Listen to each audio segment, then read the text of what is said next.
The day kicked off on a frantic note as neither my wife nor I were stirred by the alarm clock, thanks to a power outage overnight.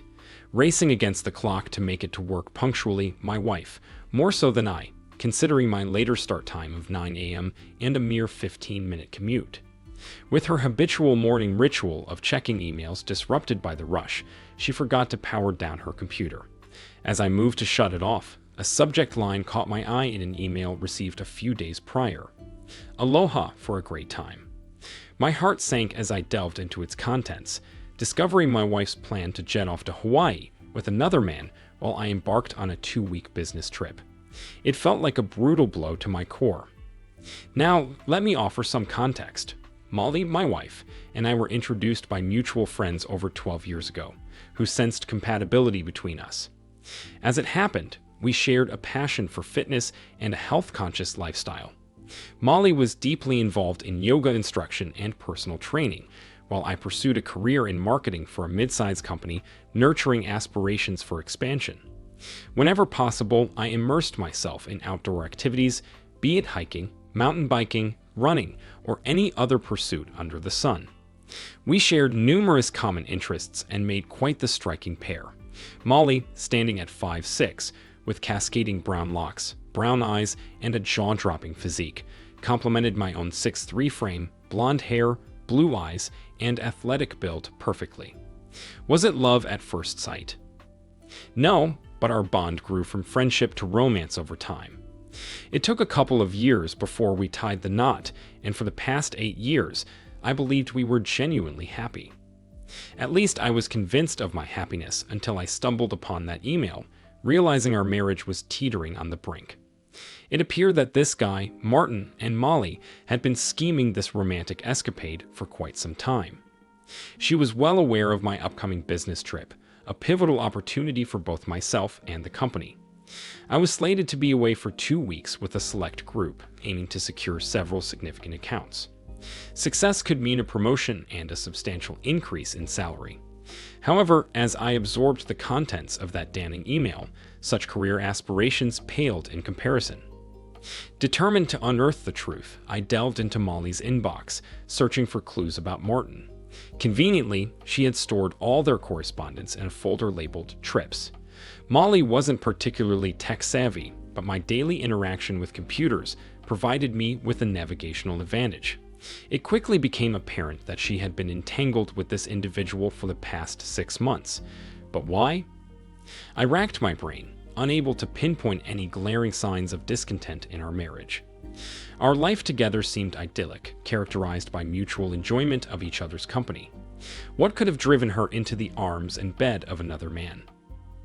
My mind raced as I prepared to head to work, but before leaving, I made sure to copy all the saved emails onto a thumb drive. I needed time to digest the contents and gather more information about Martin, perhaps even uncovering the motivations behind Molly's actions. After shutting down her computer, I hurried off to work, consumed by thoughts of her and this mysterious Martin. Initially reeling from the shock of discovery, anger began to simmer within me, igniting a desire for revenge on an unprecedented scale. I've never been one for violence or vendettas, but this betrayal cut deeper than I could bear. While part of me yearned to trace the origins of this affair, I ultimately dismissed the notion. Instead, my focus shifted to learning more about Martin and devising a plan to shatter their worlds with a very public humiliation. I had 6 weeks to orchestrate something unforgettable. Upon arriving at work, I shut myself in my office and let my mind churn. What I needed was not just information on Martin, but also the intricate details of their impending trip. Gradually, an audacious idea began to take shape, a plan to sabotage their journey before it even began, exposing their affair in a manner that would leave Molly unable to deny it. It was risky, but the thought of her facing the consequences of her actions spurred me on. As the day progressed, I managed to squeeze in some actual work amidst my incessant contemplation of the plan brewing in my mind.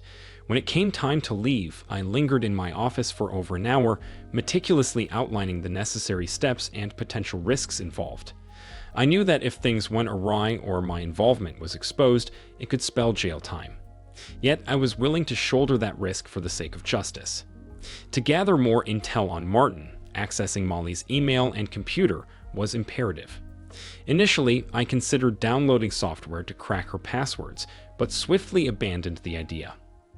Leaving behind any digital trace was too risky. If an investigation were to ensue, I couldn't afford for my involvement to be uncovered. Thus, I resolved to acquire the information in a manner that couldn't be traced back to me. Over the next few days, I took precautionary measures. I purchased disposable cell phones from various stores located miles outside of town, paying in cash. Additionally, I invested in a small laptop for anonymous use at locations with free Wi-Fi, ensuring my activities remained unconnected to both work and home. Equally, I procured wireless video cameras and bugs to discreetly place around the house, hoping to capture any incriminating conversations between Molly and her paramour. The thought of them engaging in extramarital activities chilled me to the bone, but it was a necessary risk in gathering vital information for my plan to unfold. As time elapsed, I made a conscious effort to maintain an appearance of normalcy around my wife, ensuring she remained unaware of my suspicions regarding her affair. It was challenging, but gradually it became second nature to smile affectionately at her, all the while seething with resentment at the thought of her with another man. Perhaps I missed my true calling as an actor. During this period, I took precautions to ensure my actions couldn't be traced back to me.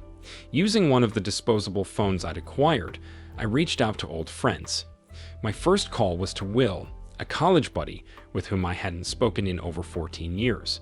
Will had been the life of the party back in our college days, always the one to inject excitement into any gathering.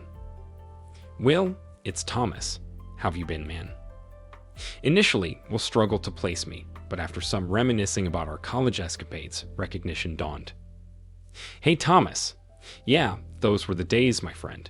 So, what's been happening in your world?" After giving him a brief update on my life post-college, I broached the reason for my call cautiously, opting to discuss it in person. "Listen, I need some help, and I was hoping we could meet for lunch to talk about it. What do you say?" There was a moment of hesitation before Will responded, "Yeah, sure, anything for an old college buddy." We arranged to meet at a location far from my workplace, but conveniently close to his in a few days' time. My hopes rested heavily on his assistance, aware that time was slipping away and I had no other viable options. Meanwhile, I strategically positioned cameras and bugs in our bedroom and living room, anticipating those areas to be prime spots for their conversations and activities. During the first week of surveillance, there was nothing of note, leading me to speculate whether she was rendezvousing with Martin elsewhere, deeming it too risky to return home. However, the following week revealed a chilling scene, my wife and Martin indulging in each other's company for over 2 hours in our own home. It sickened me to witness, yet I persevered, hoping to glean any useful information they might unwittingly reveal. Yet their conversation yielded nothing substantial. Upon checking the cameras the next week, I discovered that they had returned once more. However, this time, it wasn't for intimate liaisons, but rather to discuss their forthcoming trip. Finally, I obtained the crucial details I sought: flight number and departure time. As I listened, the excitement in my wife's voice grated on my nerves, fueling a rage that surpassed any I had ever known. While thoughts of violence briefly crossed my mind, I swiftly dismissed them. Instead, I desired a more enduring form of punishment, a lifetime of misery for both of them. In my darkest fantasies, I envisioned confronting my soon-to-be ex-wife on her deathbed decades from now, relishing the opportunity to reveal how I had sabotaged her dream trip to Hawaii.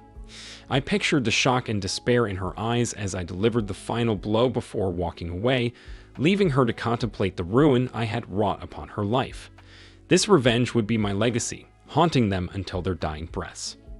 With a renewed sense of determination, I acknowledged there was still one crucial task left to complete, albeit one fraught with risk. Through my investigation, I uncovered more about Martin's character. He and my wife shared a workplace as personal trainers at the same health club, and it appeared he had a notorious habit of engaging with married women. Well, that pattern was about to meet its demise in a very unpleasant fashion. Martin resided in a nearby condo complex, not far from the health club.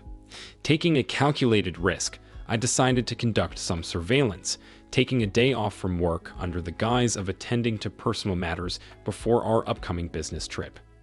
Equipped with a digital camera boasting a powerful zoom, I staked out his residence for several hours. The complex was unremarkable, comprising modest two-bedroom units. It seemed his neighbors were absent during the day, and there were no surveillance cameras in sight. A fortunate circumstance, for what I had in mind needed to be executed covertly.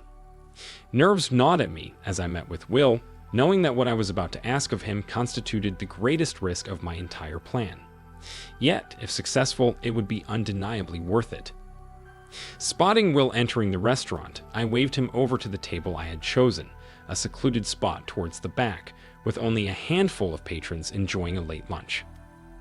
"Long time no see, bro," Will greeted me as he approached. "So, what's the occasion for this meeting?"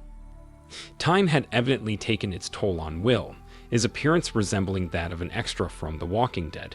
I wasted no time, eager to broach the subject at hand. If Will couldn't provide the assistance I needed, I would have to seek alternative avenues for obtaining what was required. We delved into reminiscences of our college days, particularly the legendary parties Will used to host.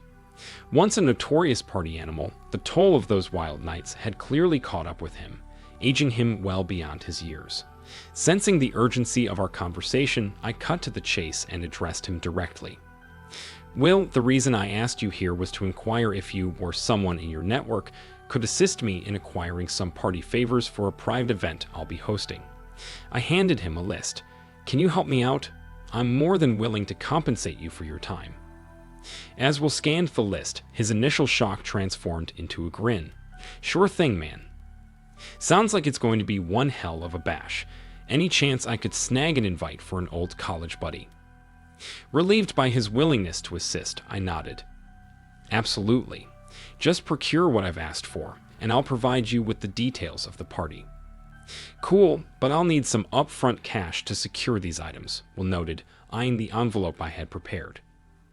I passed him the envelope containing several $1,000s. "Will this suffice?"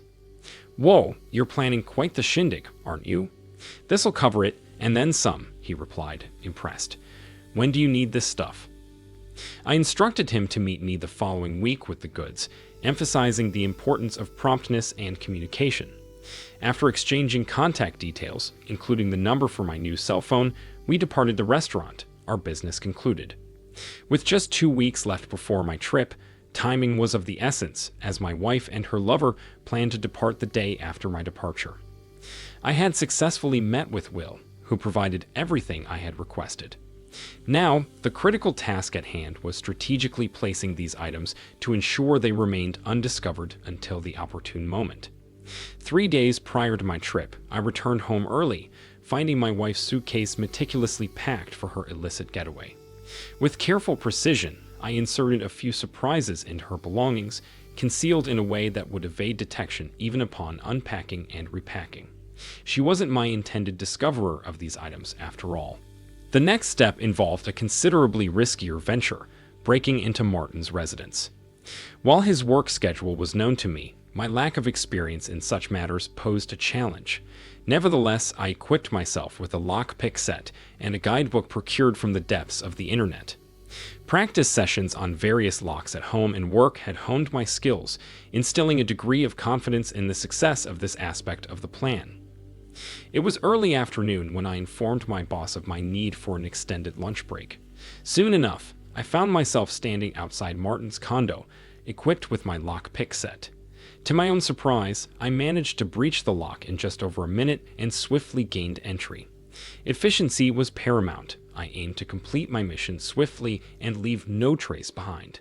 Clad in latex gloves, I made a beeline for his bedroom, where I discovered his packed bag awaiting his departure. Mimicking my actions with my wife's belongings, I carefully added a few travel gifts that would undoubtedly leave a lasting impression on their trip. Moving to the kitchen, I located a can of coffee, seizing the opportunity to further my plans.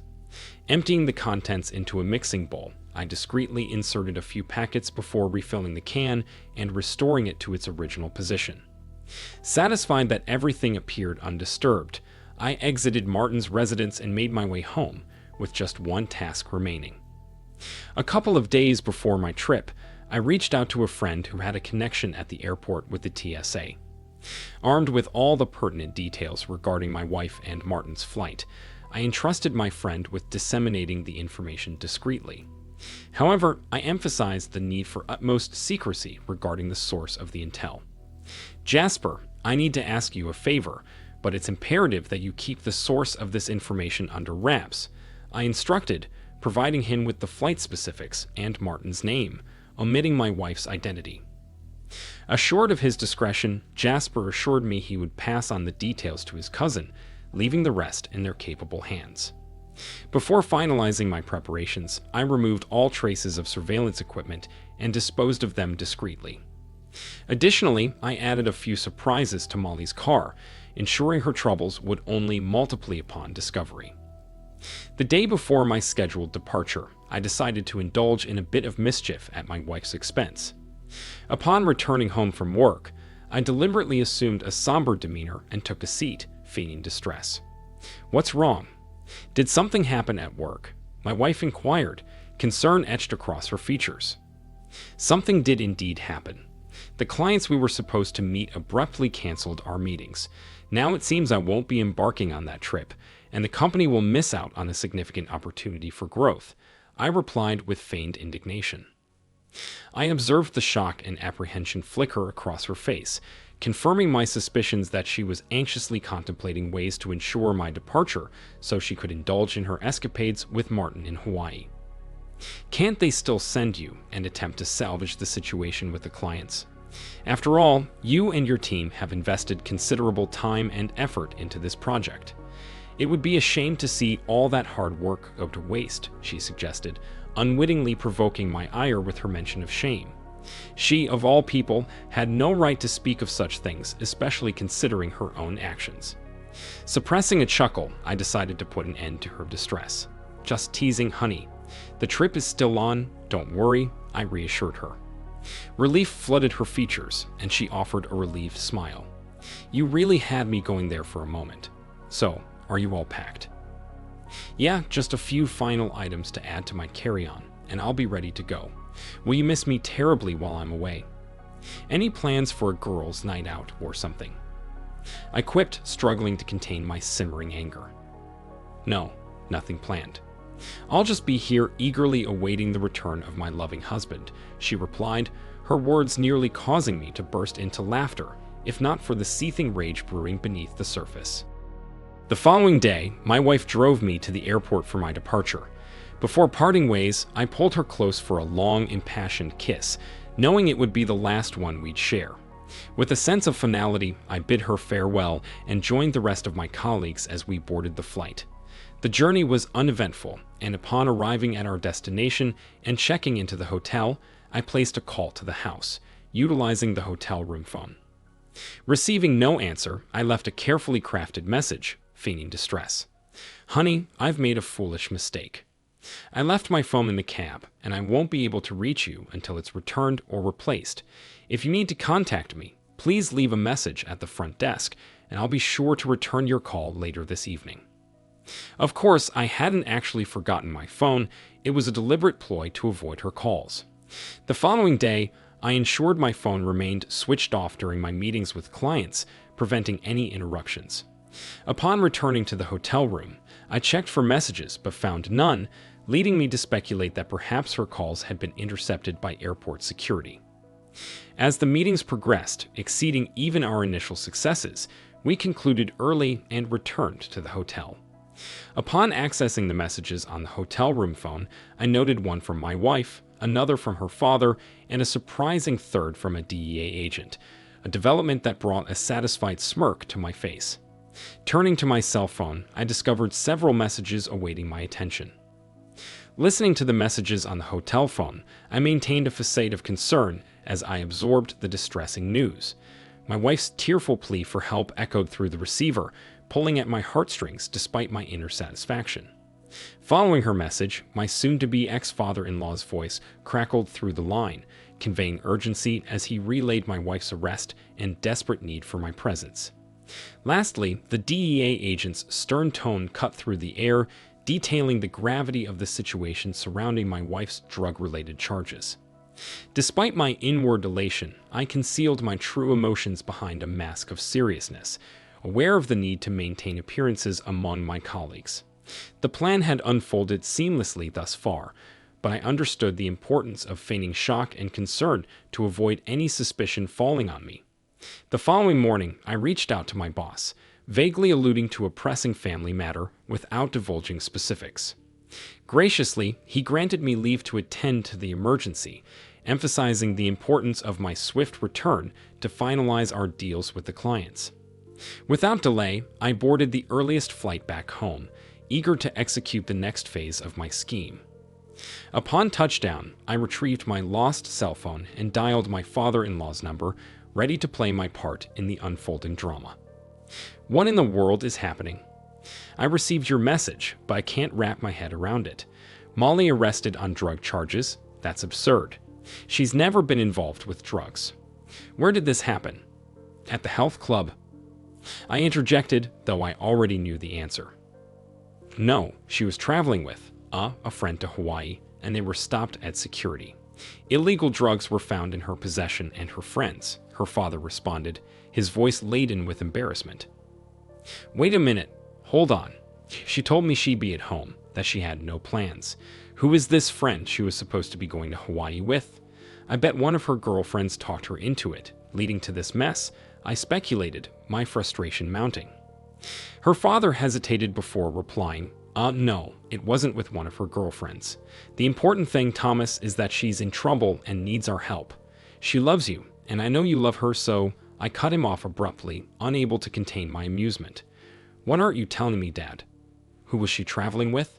I demanded, relishing the moment. There was a pause before he cleared his throat uneasily. She was traveling with a man, Martin someone. He's also been arrested, but...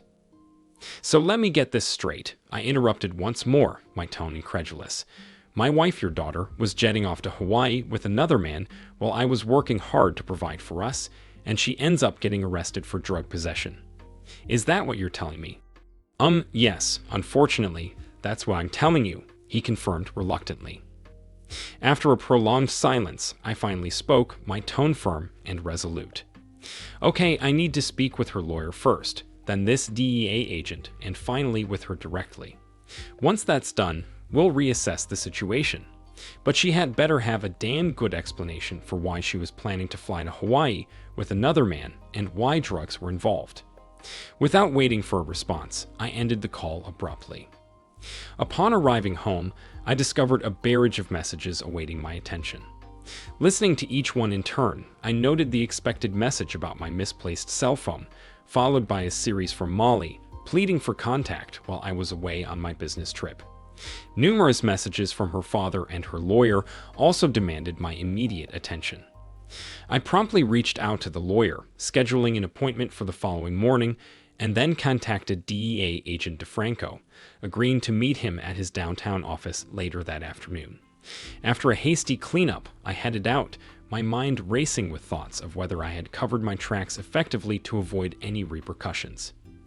Before I knew it, I found myself seated in what seemed like an interrogation room, Agent DeFranco entering with a folder in hand. I'm glad you could make it. I have some questions regarding your wife that I'm hoping you can shed light on, he stated, glancing at the contents of the folder. I can assure you, my wife has never been involved with drugs. In all the time I've known her, she's never even touched anything illegal. She's a yoga instructor, for God's sake.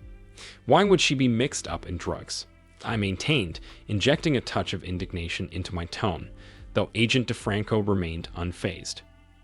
People make foolish choices for various reasons, he countered, still fixated on his paperwork. Did you have any knowledge of your wife's plans to travel to Hawaii with this man, Martin? She claimed he was just a friend, but Martin insists they were embarking on a romantic getaway. Do you know him? Were you aware of her infidelity or the drugs? His gaze pierced through me, demanding answers. Taking a moment to compose myself, I responded evenly, I had no inkling of any of this until I spoke with my father-in-law earlier today. But I'm finding it difficult to believe. She must have been manipulated into this. She's too good a person to be involved in such things. I treaded cautiously, wary of tipping my hand. I knew Agent DeFranco was skilled at detecting deception, so I chose my words carefully. He sighed, his expression grave. Unfortunately, it seems you were unaware. Your wife was indeed involved in an affair with a drug dealer. We've already conducted a search of his premises, uncovering further evidence. And soon we'll be executing a search of your residence as well. You can choose to cooperate and grant us access, or we'll obtain a warrant. Either way, we'll be conducting the search shortly. Despite the advice her lawyer would likely have given against it, I agreed to the search of our home. It seemed a strategic move for self-preservation, showcasing my transparency and lack of intent to conceal anything. Soon, the house was swarmed with DEA and FBI agents, along with a couple of their canine companions, meticulously combing through our belongings. They confiscated a few items, including pill containers from the medicine cabinet. The following day, during my meeting with Molly's lawyer, I recounted my encounter with DeFranco and the subsequent search. His reaction was less than pleased. If you're approached by any law enforcement officials again, I must insist on being present before you provide any answers. Is that clear? He instructed firmly, to which I silently acquiesced. Growing increasingly frustrated, I asserted, "Let me make one thing abundantly clear. I demand to know every detail leading up to my wife's arrest. All I've gathered so far is that she was on the brink of boarding a flight to Hawaii with this man, Martin. If either you or she expects my assistance, someone better start divulging how this situation unfolded. Do I make myself clear?" His response was evasive. "You're aware I can't discuss your wife's case with you." With that, I abruptly exited the room. Later, I visited the jail where Molly was being held, requesting to see her. In a room filled with several other inmates meeting with family or lawyers at round metal tables bolted to the floor, I observed her arrival. Clad in an orange prison jumpsuit, devoid of makeup, and with her hair hastily pulled back into a disheveled ponytail, she appeared utterly worn out, as if she hadn't slept in days. "I'm so glad you're here, baby," she cried as I approached. I was about to embrace her when a guard intervened, prohibiting any physical contact. Her tears flowed even more freely at this restriction. "It's okay, we'll sort this mess out," I reassured her stoically. "But right now, I need to hear your side of the story.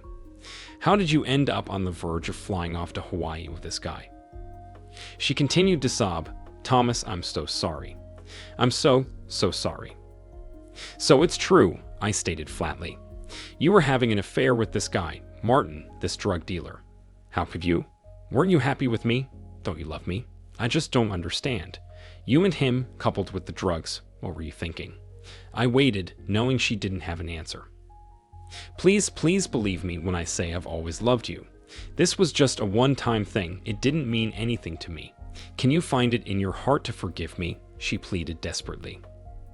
I regarded her silently for a long moment before responding. "I might have considered forgiveness, but you shattered my heart into a million pieces. There's no forgiveness left for you. When I leave here, I'll be contacting a divorce lawyer. All the locks on the house will be changed, and your belongings will be sent to your parents' place. You're no longer part of my life. I want nothing to do with you. And tell your lawyer not to use me as a character witness, because I'll have nothing positive to say about you. Goodbye, Molly. I hope things work out for you." Despite her protests and pleas, I turned and walked away. I didn't waste any time. Straight after leaving the jail, I headed home and began packing up Molly's belongings. The next day, I arranged for all the locks to be changed, ensuring she couldn't enter the house again. I also set up an appointment with a security company to install a top-of-the-line system the following week. Within days, most of her things were boxed up, ready to be sent to her parents' house. Despite Molly's persistent attempts to reach out and talk, I ignored her calls. As far as I was concerned, she could go to hell. Once things settled at home, I returned to work, and to my satisfaction, we successfully signed the major clients we'd been chasing. Soon after, I was promoted with a corresponding raise in pay. Divorcing Molly turned out to be relatively straightforward, with a fair 50-50 split and no alimony, with her being responsible for covering her legal fees stemming from the drug arrest. She continued trying to contact me, but I preferred to keep my distance. In court, The evidence against Molly was so overwhelming that her lawyer advised her to accept a plea deal for a shorter sentence. She wasn't pleased, to say the least. Martin, on the other hand, fought vigorously to prove his innocence, but was ultimately sentenced to 15 years. Molly received a 5-year sentence, marking the end of a tumultuous chapter in my life. On the day of Molly's sentencing, she requested one final meeting with me before beginning her time behind bars. Despite my reservations, I agreed, and we met at her lawyer's office an hour before her court appearance. Molly's eyes were swollen from crying as she looked at me, her voice quivering with emotion. "Thomas, I just need you to know that Martin meant nothing to me. It was always you that I loved and will continue to love. I'm so sorry for hurting you like this. It was never my intention. I hope one day you can find it in your heart to forgive me." Listening to her plea, my heart ached with sadness and frustration. "Molly, I need to understand why. Was it boredom? Did I fail to satisfy you in bed? Or was it the allure of forbidden excitement? What drove you to destroy our marriage like this?" My voice carried the weight of disappointment. She paused, struggling to find the words. "I honestly don't know. Maybe it was the thrill of doing something wrong, but I've always loved you." "Clearly, your love wasn't enough to prevent this betrayal," I replied, my tone heavy with disillusionment. "I hope this is the last time I have to confront you, and I never want to see or hear from you again. Use your time in prison to reflect on the consequences of seeking excitement at the expense of everything we had. I imagine you'll find plenty of excitement behind bars, especially once those inmates catch sight of you." My words were laced with a bitter edge, and Molly's tears took on a new quality tinged with fear.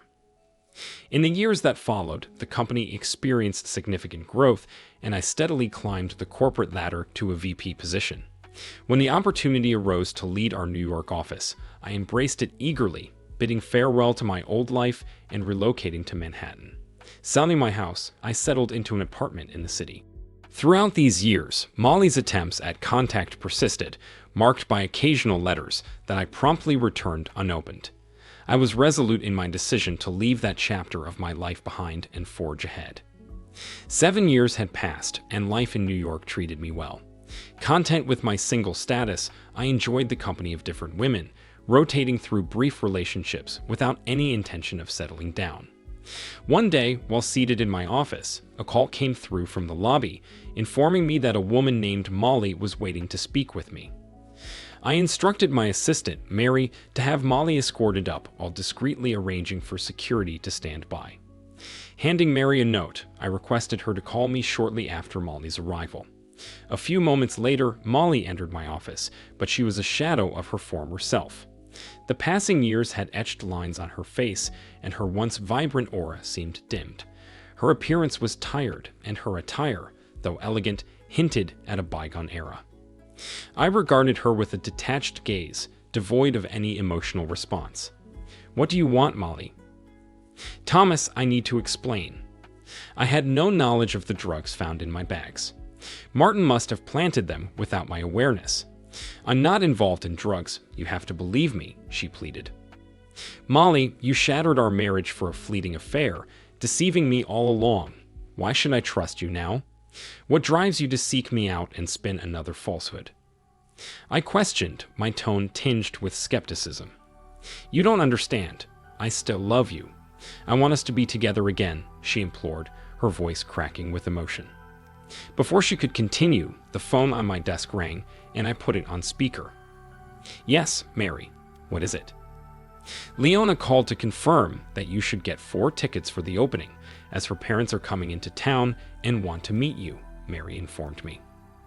"Let her know I'll buy 4 tickets. Also find out where her parents are staying. I'd like to send her mother a dozen roses," I instructed, concluding the call and turning back to Molly. "You were saying—" Molly's eyes welled up with tears. "Who's Leona?" "Just someone I've been seeing, but that's beside the point. You're not here to discuss my personal life," I replied coolly. "You mentioned you still love me. I appreciate the sentiment, but let me make this clear. I no longer have any feelings for you. That ship sailed the day I learned about your arrest and your plans with Martin. Your betrayal ended any love I had for you.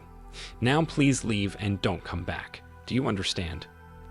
But I swear I had nothing to do with those drugs. I was set up. Martin must have. I interrupted her by slamming my hand on the desk. Molly, stop lying. You cheated on me, and you're still lying to my face. I don't believe you, and I don't want to hear any more excuses. It's time for you to go, and I've instructed security to ensure you don't come back. Do you understand? I demanded sternly. She nodded silently, tears streaming down her face. I escorted her to the door, where the security guards were waiting to escort her out of the building. Once she was gone, Mary entered the room. What was that all about? Just bidding farewell and wishing her a good time, I replied with a wry smile. Thank you for watching this video to the end. If you liked it, please like it and subscribe to the channel. See you soon. The second story. I often question if I'm the ideal husband. My job can be quite demanding, and admittedly, there are times when I return home with a bit of a sour mood. I may not be the epitome of financial success either. While I'm no millionaire, we manage to live comfortably. Our home is pleasant. We own 2 nice cars. My wife enjoys a wardrobe full of lovely clothes, and our 8-year-old daughter, Vanessa, is surrounded by plenty of pricey toys. Ultimately, I see myself as a straightforward, hard-working man who deeply cares for his wife and family. Gloria and I have shared almost 12 years of marital bliss, though lately a shadow has fallen over our relationship. Something feels off between us, a subtle shift that's difficult to pinpoint. Gloria has been distant, exhibiting an aloofness I've never seen before. She's been quick to find fault with me over trivial matters, which is unlike her at all. I've attempted to broach the subject, asking if there's something bothering her that she's not sharing, but like many spouses, she brushes it off, attributing her behavior to fatigue or a rough day. Initially, I hope to give her space to sort through whatever is troubling her, but her detached demeanor is wearing thin and starting to grate on my nerves. Apart from her demeanor, any married couple knows that relationship issues with your spouse tend to spill over into the bedroom. I've always made an effort to keep our love life lively and spontaneous. Being a romantic at heart, I often surprised Gloria with gestures like bringing home a dozen roses after work to kickstart foreplay. In the past, these actions reliably led to intimate moments later in the evening. However, lately, my romantic efforts were met with mere gratitude and a quick kiss on the cheek. Instead of appreciating the gestures for what they were, it seemed as if Gloria interpreted them as attempts to make amends for some imagined wrongdoing. For weeks now, Gloria hadn't shown any initiative in intimacy, and her responses to my advances ranged from being not in the mood to citing the classic excuse of a headache. Even on the rare occasions when she acquiesced, she remained passive, leaving me to do all the work. As time went on, I found myself mentally withdrawing from the situation. I'd come home, spend time with our daughter, and consciously avoid interacting with Gloria as much as possible, which only served to exacerbate the situation.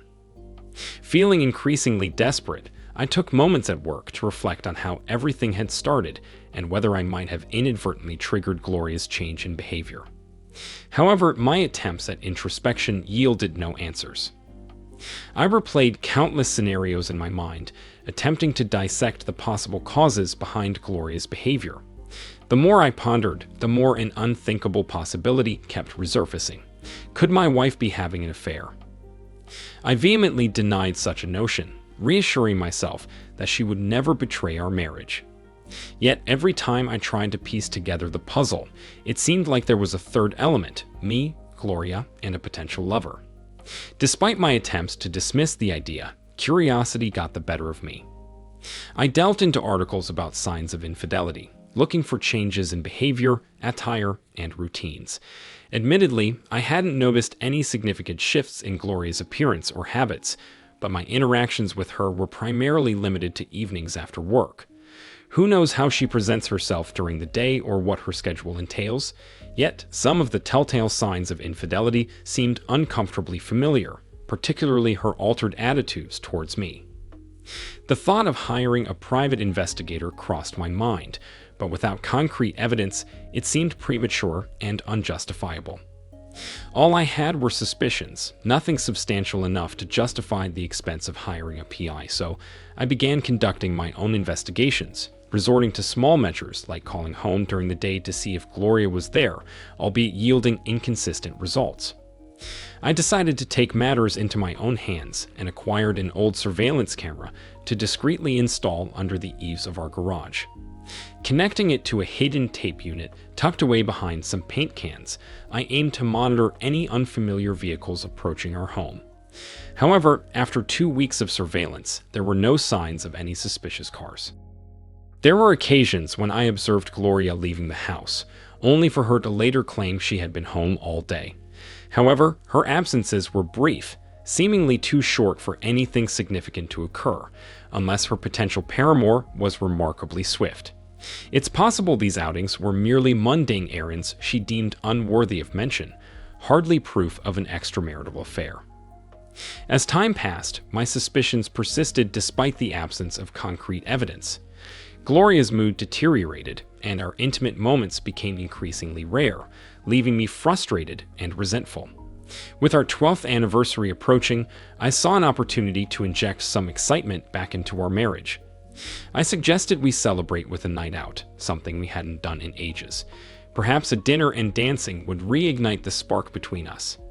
Eager for a chance to reconnect, we arranged for Vanessa to stay the night at my parents' house, allowing us the freedom to enjoy ourselves without any time constraints. I reserved a table at Plato's Place, a restaurant Gloria adored. As the maitre d' led us to our table, I hoped to recapture some of the enchantment of our earlier years. However, Gloria appeared somewhat tense for reasons I couldn't quite discern. Ordering a bottle of wine seemed to ease her, gradually restoring her usual demeanor. Our conversation flowed effortlessly, regaining its playful tone. Following dinner, I sensed Gloria's eagerness to hit the dance floor. Though I suggested trying out a new club, she persuaded me to revisit our usual spot, a cozy venue with dim lighting and a dance floor catering to an older crowd. Given its ambience and music selection, it wasn't a hard sell. Dancing had always been one of our shared passions, a mutual interest that initially drew us together. Finding a secluded table, we indulged in a few drinks before gracefully gliding onto the dance floor, showcasing our moves with nostalgic flair. It felt like a return to old times, both of us relishing the moment. After nearly an hour of continuous dancing, fatigue began to set in, prompting us to retreat to our table for a brief respite. I settled into my chair, but before joining me, Gloria took a sip of her wine and excused herself to visit the restroom. As I watched my wife gracefully move across the dance floor, thoughts of impending intimacy lingered in my mind. However, my focus shifted when I noticed I wasn't the only one captivated by her presence. Across the room, a strikingly handsome man sat alone at a corner table, his gaze fixated on Gloria's every move. A pang of concern shot through me as I observed what seemed like a momentary exchange between them. Did they know each other? As Gloria disappeared into the restroom, I couldn't shake the feeling that the man's eyes lingered on me with a hint of smugness. Though the setting was purely a dance club, I puzzled over why he would be there solo, until it occurred to me that, like Gloria, his companion was likely in the restroom. Maintaining a watchful eye on the man while awaiting Gloria's return, I couldn't ignore the unsettling sense of suspicion creeping back in. When Gloria asked me to fetch another glass of wine, I hesitated. The thought of her sitting alone while I waited at the bar didn't sit well with me. Catching the attention of one of the barmaids, I opted for a more prompt service, though I couldn't shake the feeling of disappointment in Gloria's eyes as the young woman approached to take our order. I had a sinking feeling that the evening was about to take a turn for the worse. It was a gut instinct I couldn't shake. Glancing over my shoulder, I noticed the same man still sitting alone in the corner, confirming my suspicion that he was indeed by himself. "Who's the guy over in the corner?" I asked, catching Gloria off guard momentarily. I thought I detected a hint of panic in her eyes before she swiftly regained her composure. "What guy?" she responded innocently, though her tone betrayed a hint of discomfort. "The guy over there," I persisted, "the one you exchanged glances with on your way to the bathroom." Gloria's denial came quickly. "Honey, I don't know what you're talking about. I didn't exchange glances with anyone. Just as our drinks arrived, I noticed Gloria's eyes darting past me. Turning, I saw the man approaching our table, bypassing me entirely as he addressed Gloria with a request to dance. "No thanks," I interjected sharply, my tone revealing my displeasure. His response was mocking. "I was talking to the lady," he retorted with a smirk. "Yeah, well, the lady is my wife, and I decide who she dances with," I snapped back, feeling a surge of indignation. Gloria intervened, attempting to diffuse the tension. "Darren, you're being rude," she admonished gently. "Rude? Do you even know this guy?" I demanded, catching her off guard with a question. "He's the one I was talking about. I don't know what's going on between you two, but it's incredibly disrespectful for him to approach my wife without even acknowledging me." "Hey," Mr. Lonely attempted to interject, but I swiftly cut him off. "Do you mind? I'm talking to my wife, and I sure as hell don't need your input," I asserted firmly, turning back to Gloria to continue our conversation.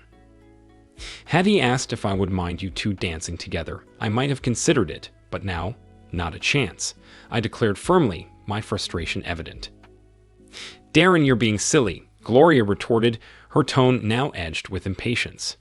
"There's nothing going on between this gentleman and me. Yes, we're married, but you don't own me. I'm not your slave, and if I want to dance with someone, I will." I couldn't believe my wife was speaking to me in such a disrespectful manner. It was a level of disrespect she had never shown before.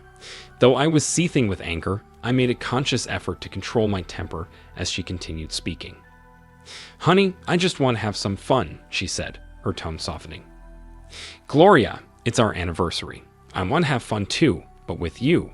Sitting here watching you dance with someone else is not my idea of fun, especially after I've asked you not to dance with him," I responded, struggling to maintain composure. "Now you're right. I don't own you, and I can't stop you from dancing with him. But if you do, then you'd better get him to take you home too, because I'll be gone." After 12 years together, I could easily decipher Gloria's emotions from her expression. Despite her outward anger, I was surprised she couldn't detect the same emotions mirrored on my face. "Well, it's impolite to keep this gentleman waiting while we argue. I'm going to dance with him, and we'll discuss this later," she snapped, her words cutting through the tension. The jackass wore a triumphant smirk as he extended his hand for Gloria to take. She accepted, placing her hand in his as they made their way to the dance floor.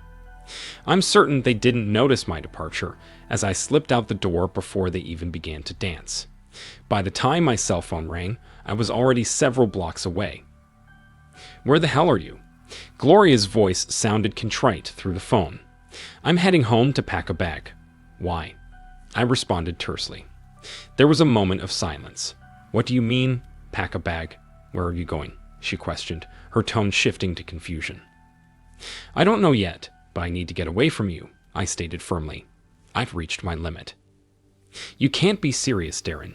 It was just one dance, for heaven's sake. Are you really going to throw away 12 years of marriage over this?" she pleaded. "It's not just about the dance, Gloria. Why would you want to remain married to someone you don't love or respect? I haven't caught you in the act, but I strongly suspect you're cheating on me, perhaps with the jackass you just danced with. I saw the way you looked at each other when you went to the bathroom, and when he approached our table, he treated me with the same disdain a man shows the husband of the woman he's involved with. None at all. Darren," her voice softened, "I do love you, and I respect you. I swear there was nothing going on between that guy and me. I would never cheat on you. Why would you even think that? You've got to be kidding me. We haven't been intimate in over 2 weeks, and when we do, you're barely even present. You've been irritable and short-tempered for the past 2 months. Don't tell me you respect me, because your actions tonight proved otherwise. If you're not having an affair, you're certainly doing a great impression of it." There was a long pause before she responded. "I'm sorry, Darren. I didn't realize. I'm sorry for how I acted. I'm sorry for tonight. I'm sorry I gave you reason to think I'm having an affair." Another brief pause. I guess I did glance at that guy on the way to the restroom. He was attractive. I noticed him while we were dancing too, but I'm not having an affair with him. Please, honey, please just come back and pick me up. We can talk about it. Nope. Like I said, I've had enough. I told you if you danced with that guy, you'd have to find your own way home, and I meant it. I'm pulling into our driveway right now. By the time you get home, I'll be gone. If you are having an affair, maybe you should just go home with your lover boy and forget about me. Honey, please believe me, I'm not having an affair. Look, I'll grab a cab, but please just stay there until I get home. Gloria pleaded, desperation evident in her voice, a stark contrast from earlier. We need to talk this out. Please, I'll be home shortly, she begged before abruptly ending the call. Upon arriving home, I swiftly packed a bag and left the house within 12 minutes. Curiosity nagged at me. Would Gloria really take a cab home, or would the jackass drop her off? I drove down the block, switched off my lights, and waited. 15 minutes later, a yellow cab pulled into the driveway. Gloria hurriedly exited and darted into the house. Satisfied with what I saw, I headed for a motel. Almost immediately, my phone began to ring again. I switched it off. Though I lacked concrete evidence of infidelity, my suspicions remained strong. I was nearly convinced that Gloria and the man she danced with knew each other. Perhaps now was the time to hire that private detective. If I wasn't at home, maybe she would seek solace from her lover. The following day, I scored the yellow pages for the most promising private investigator. After visiting his office and providing a retainer, I headed to work. My secretary, Joan, informed me that Gloria had called 20 times already and something was amiss. I explained our marital issues and my decision not to return her calls. Instructing Joan to relay this message, I also informed the receptionist not to allow Gloria entry to the offices if she showed up. I needed to give the PI a chance to uncover the truth. Now, it was a waiting game. Later that afternoon, I received a call from Andrea, our neighbor. Anticipating that it would concern Gloria, I answered despite my reluctance. Darren, she began, Gloria told me what happened the other night. She's been desperately trying to apologize, but she says you won't speak to her. That's correct, I replied firmly. I have nothing to discuss with her. I detected a sign on the other end of the line. She also mentioned that you suspect her of cheating on you. You don't actually believe that, do you? I'm afraid I do, I admitted. Her behavior has been peculiar for over 2 months now. The incident the other night only validated my suspicions. Validated? She said all she did was dance with some guy. No, that's not entirely accurate. I witnessed them exchanging looks before he approached our table. He was exceedingly disrespectful towards me, and Gloria chose to support him, following his lead. Despite my warning her about the consequences, she disregarded my feelings. I'm almost certain those two are involved romantically. Darren, come on. I really think you're jumping to conclusions here. I've been your neighbor for years, and if Gloria was cheating on you, I'm pretty sure I would have noticed something. I've never seen any unfamiliar cars parked outside your house, nor have I seen any strange men coming and going. Please, she knows that dancing with that guy was a mistake. She got upset because you told her not to, but she's realized you were right. Trust me, Darren, I know Gloria, and she wouldn't cheat on you. She loves you, and you know that as well as I do. I'm not so convinced anymore, Andrea. Her actions the other night didn't exactly scream love. Please, Darren, just talk to her. You're never going to resolve anything if you refuse to communicate with her. I knew Andrea was making sense, but I needed time for the private investigator to do his job. Andrea, do me a favor. Let her know I'll call her in a couple of weeks. I still need some time to think things over. Another sigh came through the phone. Okay, Darren, she acquiesced. I'll pass on the message. But please, promise me you'll call her then, all right? I promise, I assured her. After exchanging goodbyes, I found myself contemplating once more. Andrea and her husband, Jack, were close friends, and I couldn't imagine Andrea lying to me. If Gloria was indeed being unfaithful, she was certainly keeping it well hidden. For the following 2 weeks, I was consumed with anxiety. I reached out to the investigator a couple of times, but each time he informed me that there was nothing substantial to report. Finally, he summoned me to his office, and as I sat down, my stomach churned with nerves. He slid a manila envelope across the desk toward me, and my hand trembled as I picked it up. You can skip through all the mundane details, he advised, motioning toward the pages. Just head to the bottom of page 5. With shaky fingers, I flipped through the report until I reached the designated page. Could this be the proof I desperately sought? After conducting a thorough investigation, this office has found no evidence to support the client's suspicions of infidelity on the part of his spouse. I felt like the ground had shifted beneath me. Unsure of how to react, I glanced back up at the investigator. "Are you certain?" I questioned, disbelief coloring my tone. "Mr. Barnes, my team has meticulously monitored your wife's every move over the past 2 weeks. We've observed the house, monitored her communications, and trailed her whenever she left. We've scrutinized her phone records and credit card statements. There's simply no indication of any affair," he affirmed. Relief washed over me in waves, threatening to overwhelm me.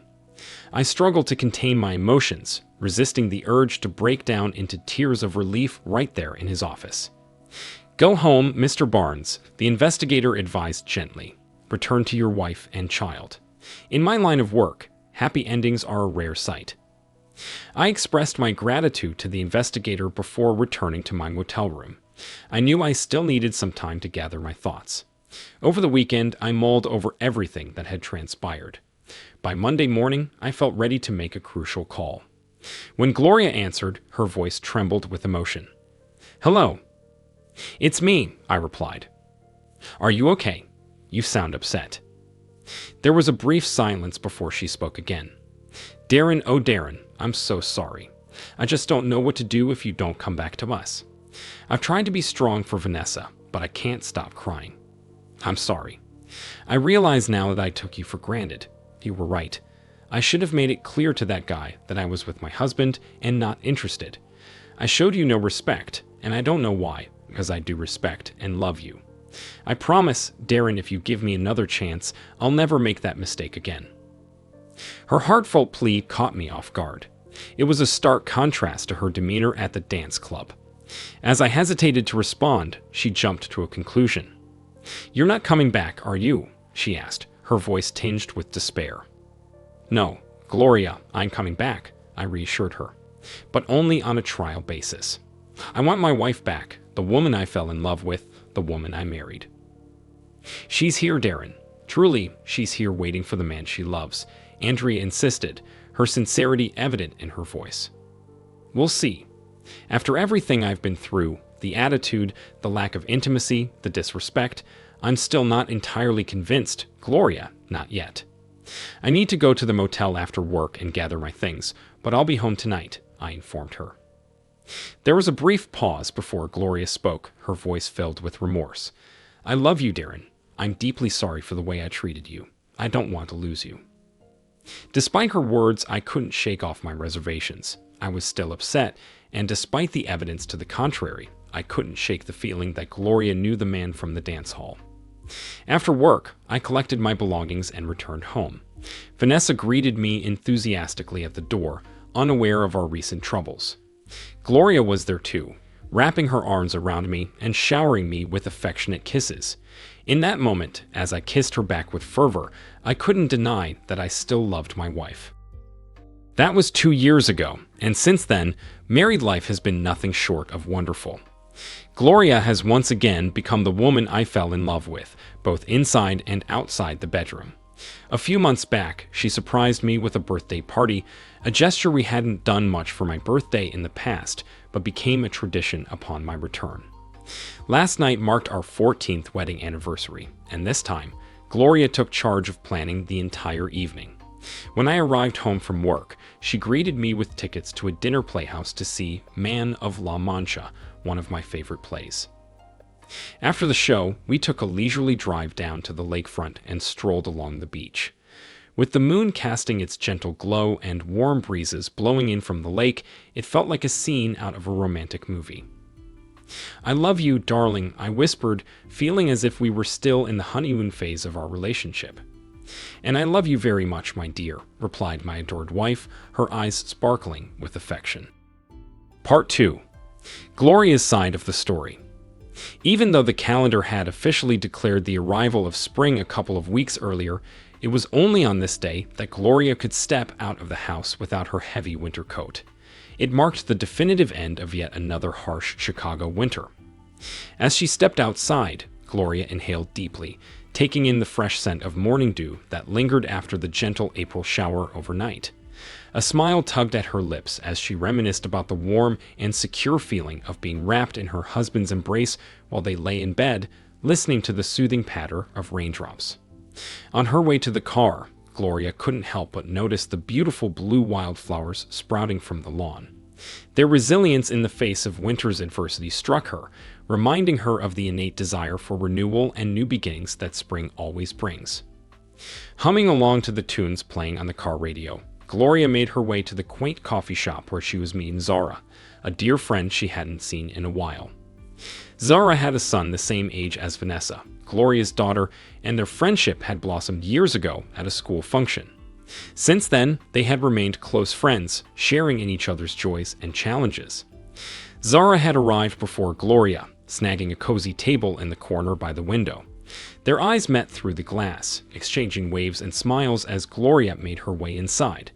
The aroma of freshly brewed coffee filled the bustling cafe as Gloria joined the line of customers eagerly awaiting their own cup of Colombian bliss. When Zara spotted Gloria approaching, she stood up with a grin. "Hi," they both exclaimed, sharing a warm hug before settling into their seats. "It's been too long," Gloria remarked. "How have you been?" Zara's eyes sparkled with enthusiasm as she shared updates with her friend. They reminisced about old times, laughing at memories from school functions they had attended together. They exchanged stories about their children, marveling at how quickly time flew by. As they delved deeper into conversation, Zara leaned in closer, lowering her voice. "Gloria," she whispered, "can you keep a secret?" "Of course," Gloria replied, miming the act of locking her lips and tossing away the key. "What's going on?" "I probably shouldn't even be telling you this," Zara confessed, her excitement evident, "but I've been, well, kind of seeing this guy." Gloria's coffee halted midway to her lips as she fixed her friend with a startled gaze. "Wait, aren't you saying you're considering having an affair?" Zara's lips curved into a mischievous half-smile. "Well, we haven't crossed any lines yet, but I'm seriously thinking about it. It's Eric. He's just different, you know? Being with him makes me feel alive, but I'm worried he might lose interest if I don't take it to the next level. So—" "Wait a minute," interrupted Gloria, her voice tinged with concern. "Have you thought about the consequences? Are you willing to risk your marriage for him?" Zara shrugged, a hint of nonchalance in her tone. "Oh, I'm not talking about leaving Nick or anything. It's just a little excitement on the side, like they say, the spice of life," she remarked with a smile. "And don't worry, I'd make sure Nick never found out.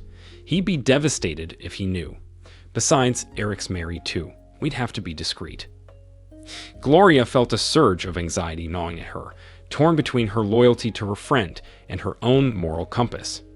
After 2 years of bearing her own secret, she decided to take a leap of faith and confide in Zara. "Zara, do you remember a couple of years ago when Darren and I hit a rough patch? He actually left me for a little while, remember?" "Yeah, I do, but you never really opened up about it. I didn't want to pry," Zara replied. "I never told anyone, and you have to swear not to breathe a word of what I'm about to tell you to another living soul," Gloria said, her tone grave. Zara nodded solemnly. "Of course, Gloria, I promise. If this ever got out, it could ruin my marriage. That's why I've kept it buried, but, well, you need to hear it before you make any decisions that could jeopardize your own marriage." Gloria paused as the waitress topped off their coffee cups, then continued, her voice low and urgent. "I'm probably no different from most other married women out there. After 12 years of marriage, I started feeling, I don't know, bored. Everything was becoming routine. It was like, after all those years, I looked around and realized, what am I doing? Where am I going? Nowhere. I felt stuck, like I had no real life of my own." "Exactly," Zara interjected, her eyes reflecting understanding. "I know exactly how you feel, Zara. I think most women experience something similar. It's not that you don't love your husband. I adore Darren with all my heart. But suddenly, it's like something's missing. I started feeling like I was slipping into a slight depression. Nothing felt exciting anymore, not even sex, and it wasn't anyone's fault. Darren was doing everything he could for me, especially in the bedroom. I should have been over the moon, but nothing seemed to lift my spirits, not even school functions. Gloria took a moment to sip her coffee, gauging Zara's reaction. Seeing her friend's attentive expression, she continued. And then I met Louis. You had an affair, Zara asked, her voice barely above a whisper. Gloria nodded solemnly. An emotional affair, yes. Thankfully, I came to my senses before it turned physical. Thank goodness, she added with a heavy sigh. I was at that little grocery store on Marshall Avenue one day, and there he was. Oh, Zara, he was absolutely stunning. With his rugged good looks, sandy blonde hair, and those mesmerizing blue eyes that sparkled like Robert Redford's. And tall, too. I'm certain he was well over 6 feet. Even with his clothes on, I could tell he had a nice build. I couldn't tear my eyes away from him, until he caught me, of course. I felt myself blushing as he smiled back at me. We began flirting, and it was thrilling, almost forbidden. But eventually, I snapped out of it. I needed to focus on my shopping, so I made my way to the produce aisle. As I reached for some tomatoes, I accidentally bumped into him. He looked at me with those captivating blue eyes and that charming smile and greeted me. Zara, I hate to admit it, but I could feel myself getting aroused. It was so embarrassing. I prayed he couldn't sense the scent I was giving off. I must have been blushing profusely. He extended his hand to shake mine and introduced himself. Despite noticing my wedding rings, he didn't seem deterred from trying to pursue me. It was quite flattering to think that a man like him could be interested in me. We chatted and laughed as we navigated the aisles, picking up our groceries. And as we reached the checkout, he boldly gave me his number and suggested we meet for lunch the following week. Zara hung on every word of Gloria's story, finding it eerily familiar. I almost tossed his card away as I was leaving the store. I thought, yeah, right. I'm going to call you and we're going to have this intensely hot, romantic love affair. And then my husband will kill us both. I didn't, though. Didn't what? Zara asked, her curiosity piqued. I didn't throw his card away. I stuck it in my purse. Shit, all the way home. All I could think about was Louis. Darren came home as I was putting the groceries away. I already felt so guilty I snapped at him when he tried to help. I think it was some kind of unconscious defense mechanism. Poor Darren just asked if there was something wrong. Oh my God, what do you say? I lied, of course. I told him I was just a little tired from shopping. Truth was, I was secretly walking on cloud 9. Anyway, Gloria continued, I knew I shouldn't call him. It was wrong. I also knew that because of the way I was feeling, I was very vulnerable. I kept telling myself, no, no, no, but I just couldn't help myself. I found one of the last payphones in the city and dialed the number on the card he gave me. We arranged to have lunch the following day. With bated breath, Zara waited for Gloria to take another sip of coffee before continuing. Zara, as we were heading to the restaurant, my emotions were in turmoil. I felt a mix of terror, excitement, and intense desire. At one point during our conversation, Louis reached across the table and clasped my hand. I was overwhelmed with the urge to be intimate with him, but a nagging sense of guilt or perhaps pure fear held me back. Regardless, I just couldn't bring myself to act on it. But Louis wasn't deterred. He had already begun his seductive tactics, subtly undermining Darren and painting him as unworthy of me.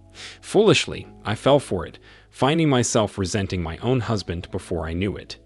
Louis had skillfully manipulated me into believing Darren didn't appreciate me. Gosh, Gloria, your situation sounds so much like mine, Zara remarked. That's exactly why I'm sharing this with you, Zara. I want you to understand what you might be getting yourself into. Your guy, has he started mentioning Nick yet? No, not really, Zara replied, pausing to reconsider. Well, I mean, he's asked a few questions. Like, does your husband realize how fortunate he is? Stuff like that. I see, Gloria nodded knowingly, and naturally, you're beginning to ponder that yourself, aren't you? Well, Zara, it's surprising how things can slip by unnoticed. When Darren left me, he mentioned that I'd been short with him for over 2 months. I hadn't even realized it. The same went for our intimacy. I couldn't muster up any passion with someone who I felt was taking me for granted. As Gloria recounted her experience, she could see realization dawning in Zara's eyes. Consider it, Zara. What kind of man engages in an affair with a married woman? Can you picture Nick doing something like that? Nick? No, never. He wouldn't do that, Zara replied firmly. Exactly. So why jeopardize your marriage for someone who would? Gloria posed the question pointedly. While Zara contemplated Gloria's words, Gloria continued her narrative. Anyway, we met for lunch again the following week, and with each meeting, it became increasingly difficult to remain faithful to Darren. By our third lunch, he almost persuaded me to accompany him back to his apartment. I could sense his frustration with my excuses, and I knew that if we met for lunch one more time, we'd end up in bed together. As we exited the restaurant following our third lunch date, I casually mentioned that I needed to shop for a new dress because Darren had planned a special outing for our anniversary. I mentioned that we might revisit a dance club we used to frequent, reminiscing about the fun times we had there. Louis saw an opening and immediately seized it. He declared his intention to join us at the club, insisting he'd dance with me. I warned him against it, reminding him it was our anniversary and dancing with someone else might upset my husband. But Louis, in his arrogance, brushed off my concerns, claiming it would teach Darren a lesson. He wanted to demonstrate to Darren that other men desired me, hoping it would make Darren appreciate me more. Oh dear, Gloria, he didn't actually show up, did he? Zara asked, aghast. Gloria took a sip of her coffee before replying. He certainly did. I spotted him as soon as we entered the club. Naturally, I didn't acknowledge him. Darren and I were enjoying ourselves until Louis approached and asked me to dance. Oh my goodness, Zara whispered, shocked. Yep, and to top it off, he completely disregarded Darren, even acting rudely towards him. Naturally, Darren was offended and gave me an ultimatum, saying I couldn't dance with Louis. You know how stubborn I can be sometimes. I got upset and insisted I would dance with him anyway. Darren warned me he wouldn't be there when we finished dancing, but who takes such threats seriously, right? Zara observed Gloria's eyes brimming with emotion as she continued. As we hit the dance floor, I confronted Louis about his behavior towards Darren. I asked him why he had to be so disrespectful, to which he replied that he wanted to put Darren in his place. That just fueled my anger. Of course, Louis kept me close while we danced, but at that point, my main concern was whether Darren was watching and getting even angrier. I was so preoccupied that I didn't even notice when the first dance ended and we started the second. When the music stopped, I told Louis not to ask for any more dances. I declared that I was going to spend the rest of the evening with my husband. As I headed back to our table, I saw Louis trailing behind me. I demanded to know what he thought he was doing, and he said he wanted to apologize to Darren. When we returned to the table, Darren was nowhere to be seen. Louis took a seat and casually mentioned he'd wait with me until Darren returned. I had a sinking feeling that he had no intention of apologizing. Rather, I suspected he wanted to continue stirring up trouble between Darren and me. Why would he do that? Zara inquired, puzzled. What would he gain from it? I mulled it over, and my best guess is that since he hadn't succeeded in seducing me yet, he thought he'd try to create discord between Darren and me instead. I imagine he hoped I'd turn to him for comfort, with the expectation that he'd end up consoling me in bed before the night was over. I assumed Darren had gone to the restroom.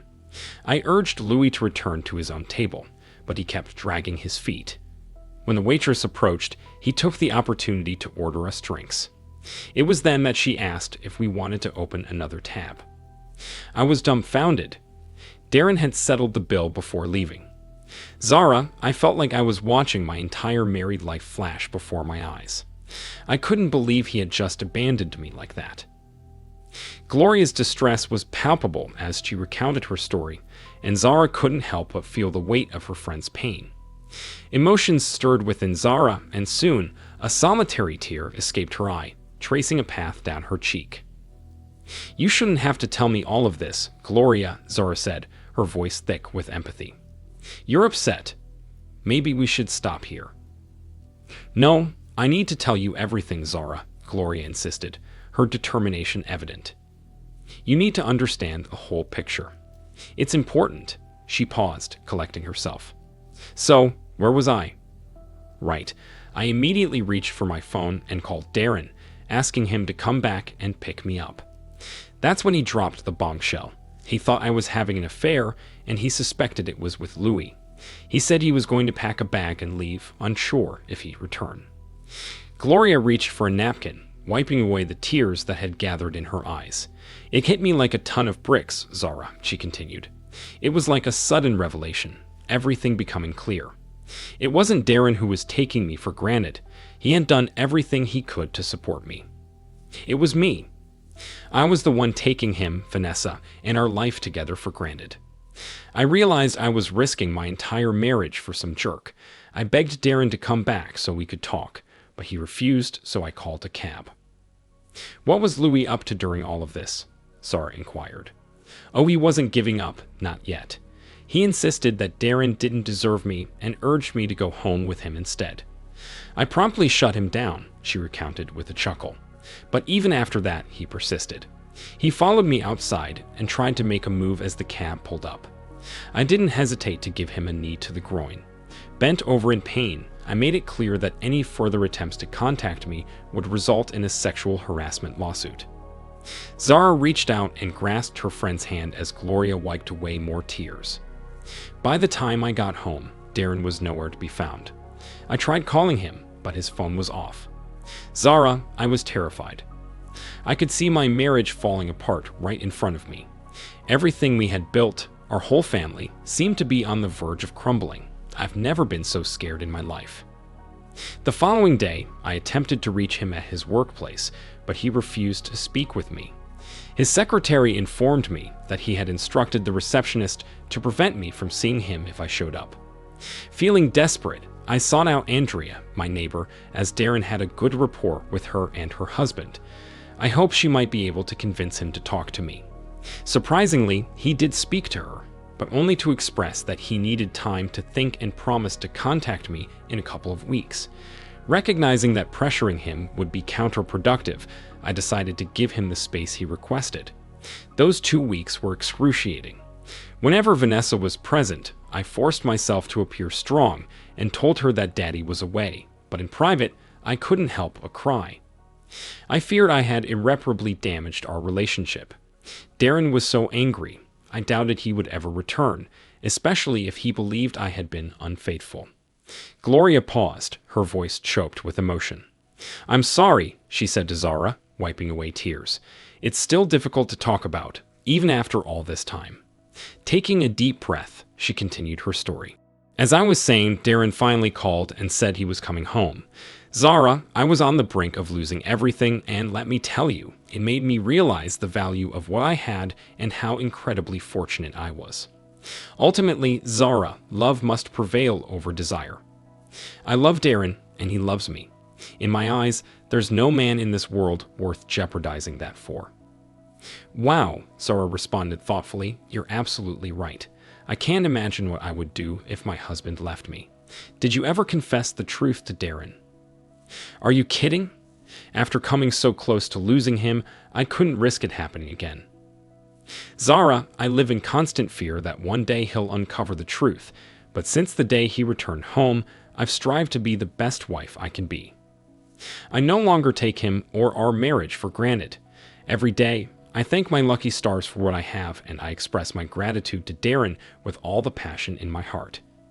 All I can hope for is that it's enough if he ever does discover the truth." Zara squeezed Gloria's hand reassuringly. "I'm so grateful you shared your story with me, Gloria. You've prevented me from making a huge mistake. Thank you." The two girls conversed for a brief while longer, then tentatively arranged their next meeting before bidding each other goodbye. Gloria felt a sense of satisfaction, knowing she had just steered her friend away from a disastrous choice. She arrived home in time to greet her daughter with a kiss and a snack after school. Vanessa is growing up so quickly, she mused to herself. She'll be 10 soon. Where does the time fly? When Darren returned from work, Gloria welcomed her husband with warm embraces and kisses. She had never broached the subject of their challenging marital period until that day. Talking to Zora served as a poignant reminder of the wonderful life she and Darren had built together. Later that night, with Darren peacefully asleep beside her, Gloria shifted onto her side and propped herself up on her elbow.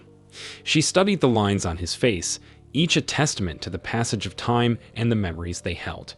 With a delicate touch, she traced a few of the newer lines, her heart swelling with affection and admiration for the man lying beside her. Gently, Gloria pressed her lips against his, but as their kiss deepened, Darren's lips curved into a wide grin. He enveloped his beloved wife in a tight embrace, returning her affection with a fervent kiss. "I thought you were asleep," Gloria whispered. "Actually, I was lying here thinking about what to get Vanessa for her birthday," he replied. "You know what she really needs." "What?" Gloria inquired. "A baby brother or sister," Darren announced. Although not entirely unexpected, the suggestion of expanding their family brought a smile to Gloria's face. It seemed her husband had just settled the debate for them. "Well, her birthday is only 2 months away, honey. Shouldn't we get started?" Gloria teased. Darren's smile widened. "You read my mind." 2 months later, Vanessa celebrated her 10th birthday with a grand party in the backyard. Mom and Dad invited all her friends, ensuring there was an abundance of ice cream and cake for everyone. After the festivities, Gloria and Darren surprised their daughter with yet another lavish gift, and the joyful news of a forthcoming baby brother. The third story. I hail from rural roots, a country boy through and through.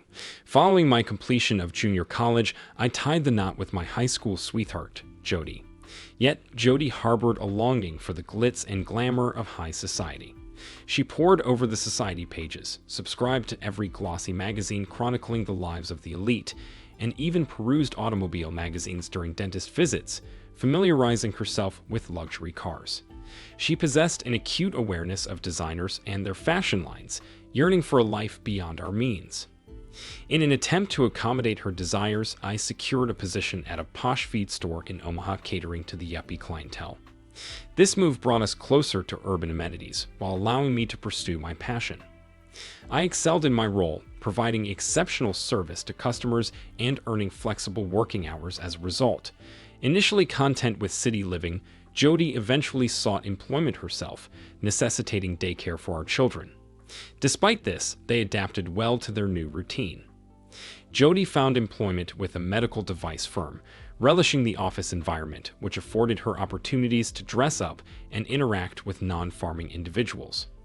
As she delved deeper into her career, her focus shifted away from our family life. I found myself shouldering the majority of childcare responsibilities, from drop-offs and pickups to meal preparation and housekeeping, while she meticulously tended to her wardrobe and appearance. We had diligently squirreled away savings each month with the goal of eventually purchasing our own feed store. However, despite our dual incomes, our savings dwindled. Daycare expenses accounted for some of the drain, but the bulk vanished on beauty treatments, salon visits, and designer clothing. I struggled to comprehend how our financial situation had deteriorated despite our increased earnings. Attempts to broach the subject with Jody were met with defensiveness and hostility, prompting me to create a separate savings account to safeguard our future goals. She began putting in extra hours at work, engaging in secretive phone conversations, and showing less interest in our intimate moments.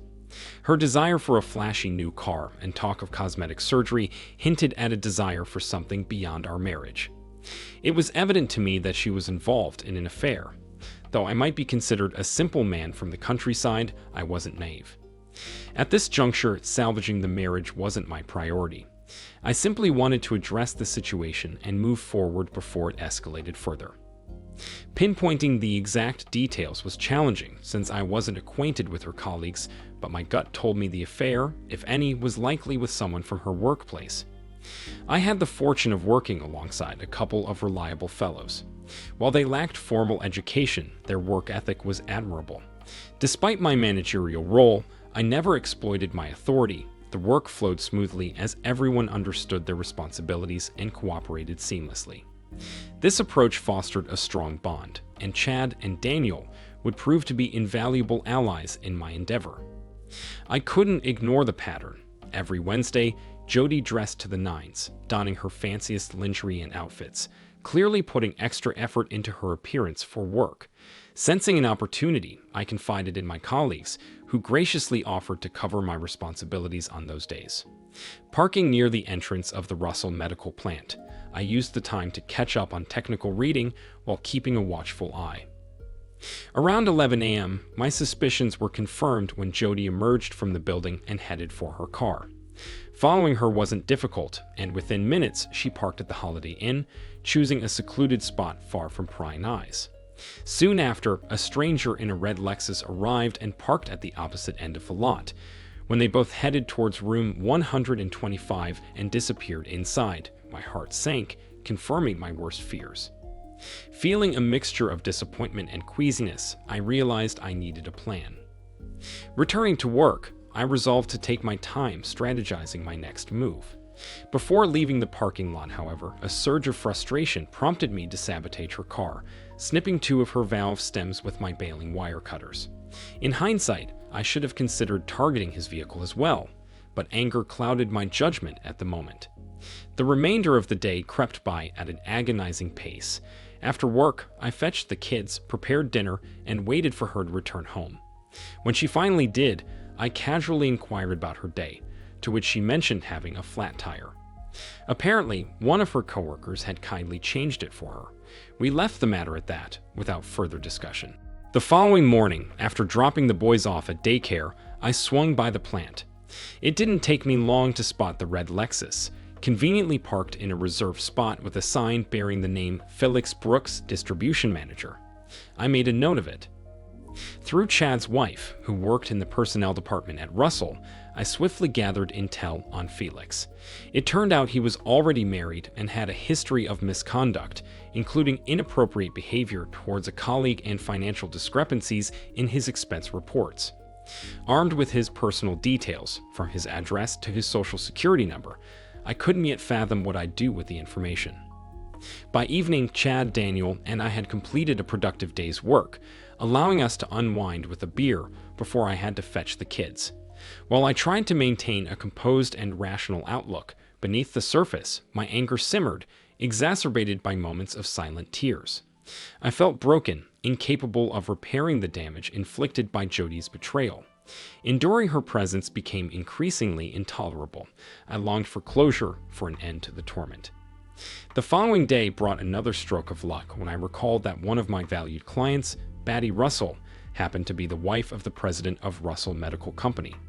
While I hadn't met him, Batty and I shared a great rapport. I made a conscious effort to be extra cordial with Batty, contemplating whether I could leverage our relationship to my advantage when her daughter Karen approached us. Karen, in her final year of vet school, joined our conversation as Batty headed to the barn for some chores. We ended up chatting for about an hour, and I found myself enjoying her company, albeit with a tinge of guilt that quickly dissipated after I left. During the weekend, I spent some time in the garage working on a project.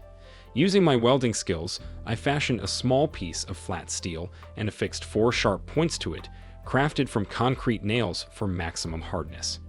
The resulting plate, measuring about 6 by 6 inches, would serve as my initial tool for exacting revenge through harassment.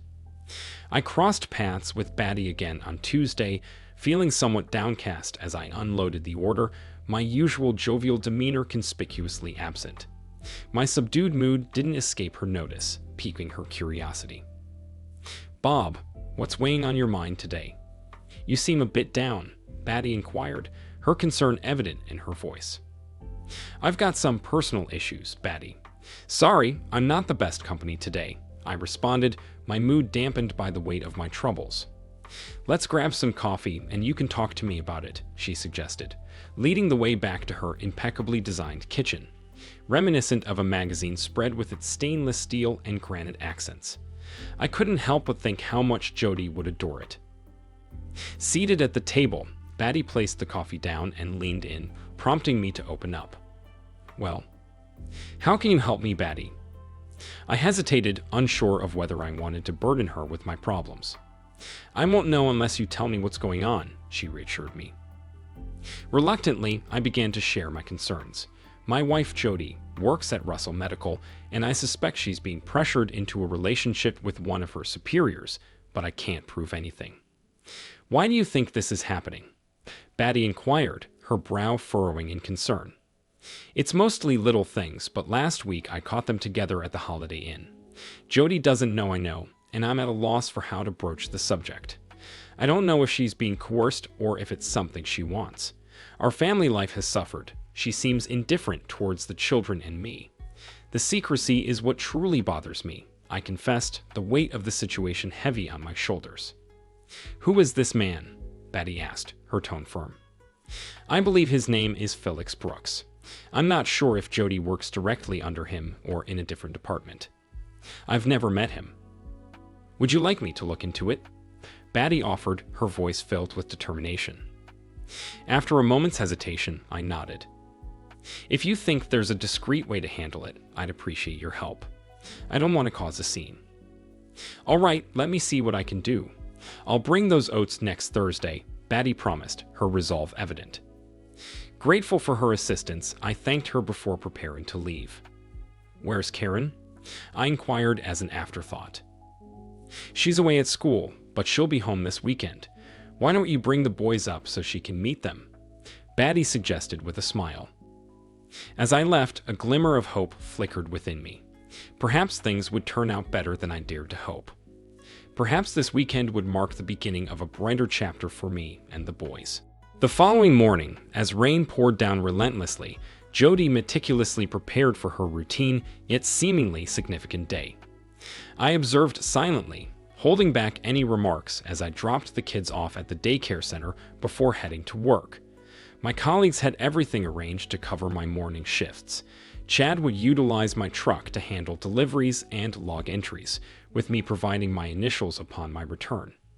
Meanwhile, Daniel arrived with his cousin's van, equipped with a floor jack loaded with our modified steel plate. After ensuring all the necessary arrangements were in place, they set off for their respective tasks, leaving me to make my way to the Holiday Inn. True to form, Jody arrived promptly and parked in her usual spot, followed closely by Felix. Once they disappeared into the room, I allowed them a brief moment to settle in. Despite the pouring rain, I swiftly retrieved the jack from the van and maneuvered it towards Felix's car. With practiced efficiency, I positioned the jack under his engine block and raised it, the concrete nails piercing the oil pan with a satisfying pop. Swiftly moving to the rear of the Lexus, I repeated the process, this time puncturing the fuel tank. Oil and gasoline began to spill out as I returned the jack to the van, the entire operation completed in under a minute.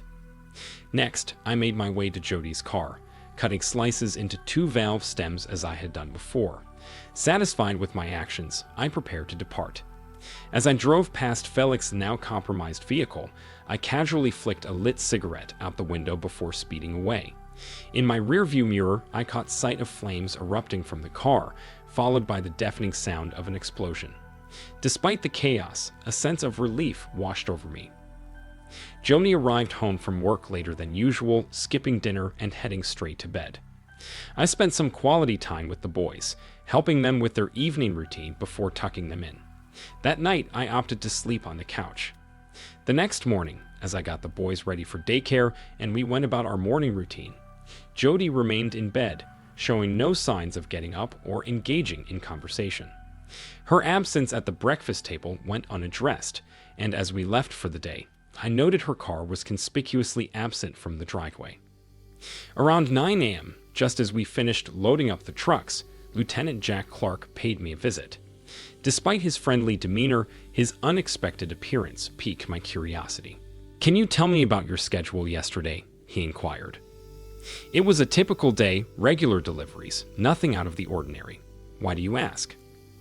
I responded, puzzled by his line of questioning. Clark requested details about my whereabouts around noon, prompting me to retrieve the delivery logs from the previous day. As I laid them out before him, detailing each stop with its corresponding time and my initials, a faint smirk appeared on his face. "That's quite a meticulous log you've got there. Do you maintain this level of detail every day?" he remarked, a hint of amusement in his tone. "Would you like to review the logs for the past month?" I offered, unsure of where this conversation was leading. He declined, his smile lingering as he finally revealed the reason for his visit. There was a vehicle damaged at the Holiday Inn in East Oman yesterday, and we're trying to ascertain if anyone had any knowledge of the incident. "Why approach me?" I questioned, sensing a connection to Jody's absence. "Well, another vehicle parked nearby had 2 valve stems cut, coincidentally belonging to your wife's car. We're exploring if there's any correlation," he explained, shedding light on the situation. His words left me with a mixture of concern and uncertainty, wondering about the implications of Jody's involvement in the incident. Firstly, I'm baffled as to why my wife's car was at the Holiday Inn parking lot. Secondly, what does that have to do with the damaged car? I questioned, trying to make sense of the situation. The damaged vehicle belonged to a colleague she had a lunch meeting with. Apparently, they were meeting some company clients at the hotel, and the incident occurred during their lunch, Lieutenant Clark explained, shedding light on the circumstances. "Did you speak to the people they dined with?" I inquired, hoping for some clarity. "No, unfortunately, they couldn't recall their names," Clark responded. "Are we going to have an honest conversation here, or are we going to dance around the issue?" I pressed, feeling the need for straightforwardness. He leaned back in his chair, a small smile playing on his lips. "Do you happen to know a man named Felix Brooks?" "I've never crossed paths with the man, I can assure you of that," I replied earnestly. "I believe you," Clark said, nodding. "I prefer not to meddle in domestic matters, and I hope I won't need to return. Here's my card. Give me a call if anything else comes up, all right?" We shook hands, and he offered an apology. "I'm sorry for bringing this to your attention. If there's anything I can do to assist, don't hesitate to reach out." "Thank you, but you didn't really provide me with any new information," I noted as he walked away. "Put the pieces together," he called back over his shoulder. Later that day, upon returning home from work with the kids, I noticed Jody's car in the driveway. She appeared casually dressed and had dinner prepared. She mentioned feeling unwell and calling in sick, but made no mention of the previous day's events. I opted not to broach the subject either. As she retired to bed early, I took care of the boys once again before settling on the couch for the night. The next day, as I departed with the boys for daycare, Jody was already bustling about, preparing for work. After dropping the boys off, I made a stop at the doctor's office to request a check for STDs. The rest of the day proceeded as usual for a Friday. Upon returning home, Jody was once again present. During dinner, I casually mentioned my plan to take the boys to spend the following day at one of my customers' farms. While extending the invitation to Jody, I anticipated her inevitable decline. As expected, she cited some shopping she had in mind, and I didn't press the matter further. Whether it was shopping or a clandestine rendezvous, the outcome remained unchanged. Saturday, spent at the Russells' ranch with Karen and the boys, was a delight. We reveled in a day filled with laughter and joy, with Batty's delicious lunch adding to the festivities. Karen bonded effortlessly with the boys, and they reciprocated her affection wholeheartedly. However, Mr. Russell's absence meant I still hadn't had the opportunity to meet him. Batty made no reference to our previous conversation, and it seemed Karen was oblivious to any underlying tension. It pained me to bid farewell and return home, but alas, all good things must come to an end. Back at home, Jody displayed no interest in our day's adventures. Her indifference was palpable as the boys attempted to share their excitement with her, only to be met with disinterest. Eventually, they ceased their efforts. She did inquire about my sleeping arrangements, noting my absence from the bed. I concocted a vague excuse about work-related sleep troubles, which seemed to satisfy her curiosity. And with that, the matter was laid to rest, never to be broached again. The following week proceeded without any remarkable events.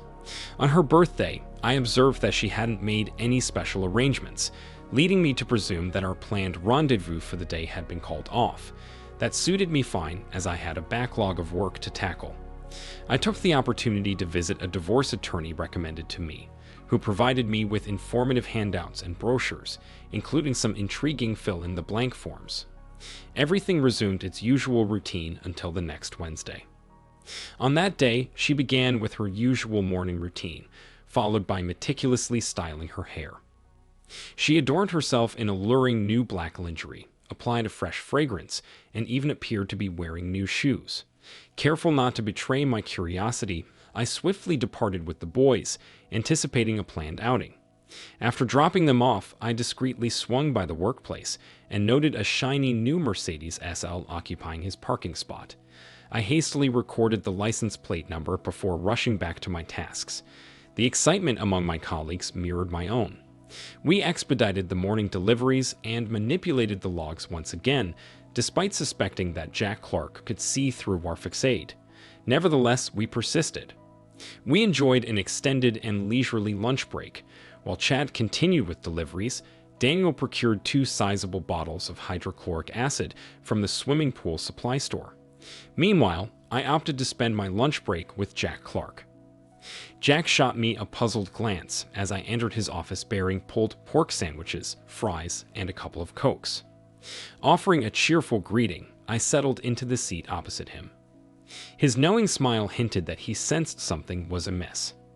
I casually suggested we share lunch and catch up on the latest developments in the car damage case, realizing I needed to keep him occupied for a couple of hours. It promised to be an extended meal indeed. While I engaged in small talk with Jack, Daniel was executing his part of the plan down at the Holiday Inn parking lot. He meticulously applied acid to the Mercedes, targeting the trunk, fenders, deck, convertible top, leather seats, floor mats, and even the dash.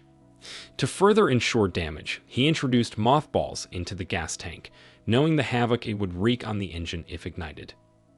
Any remaining acid was meticulously spread across the tires.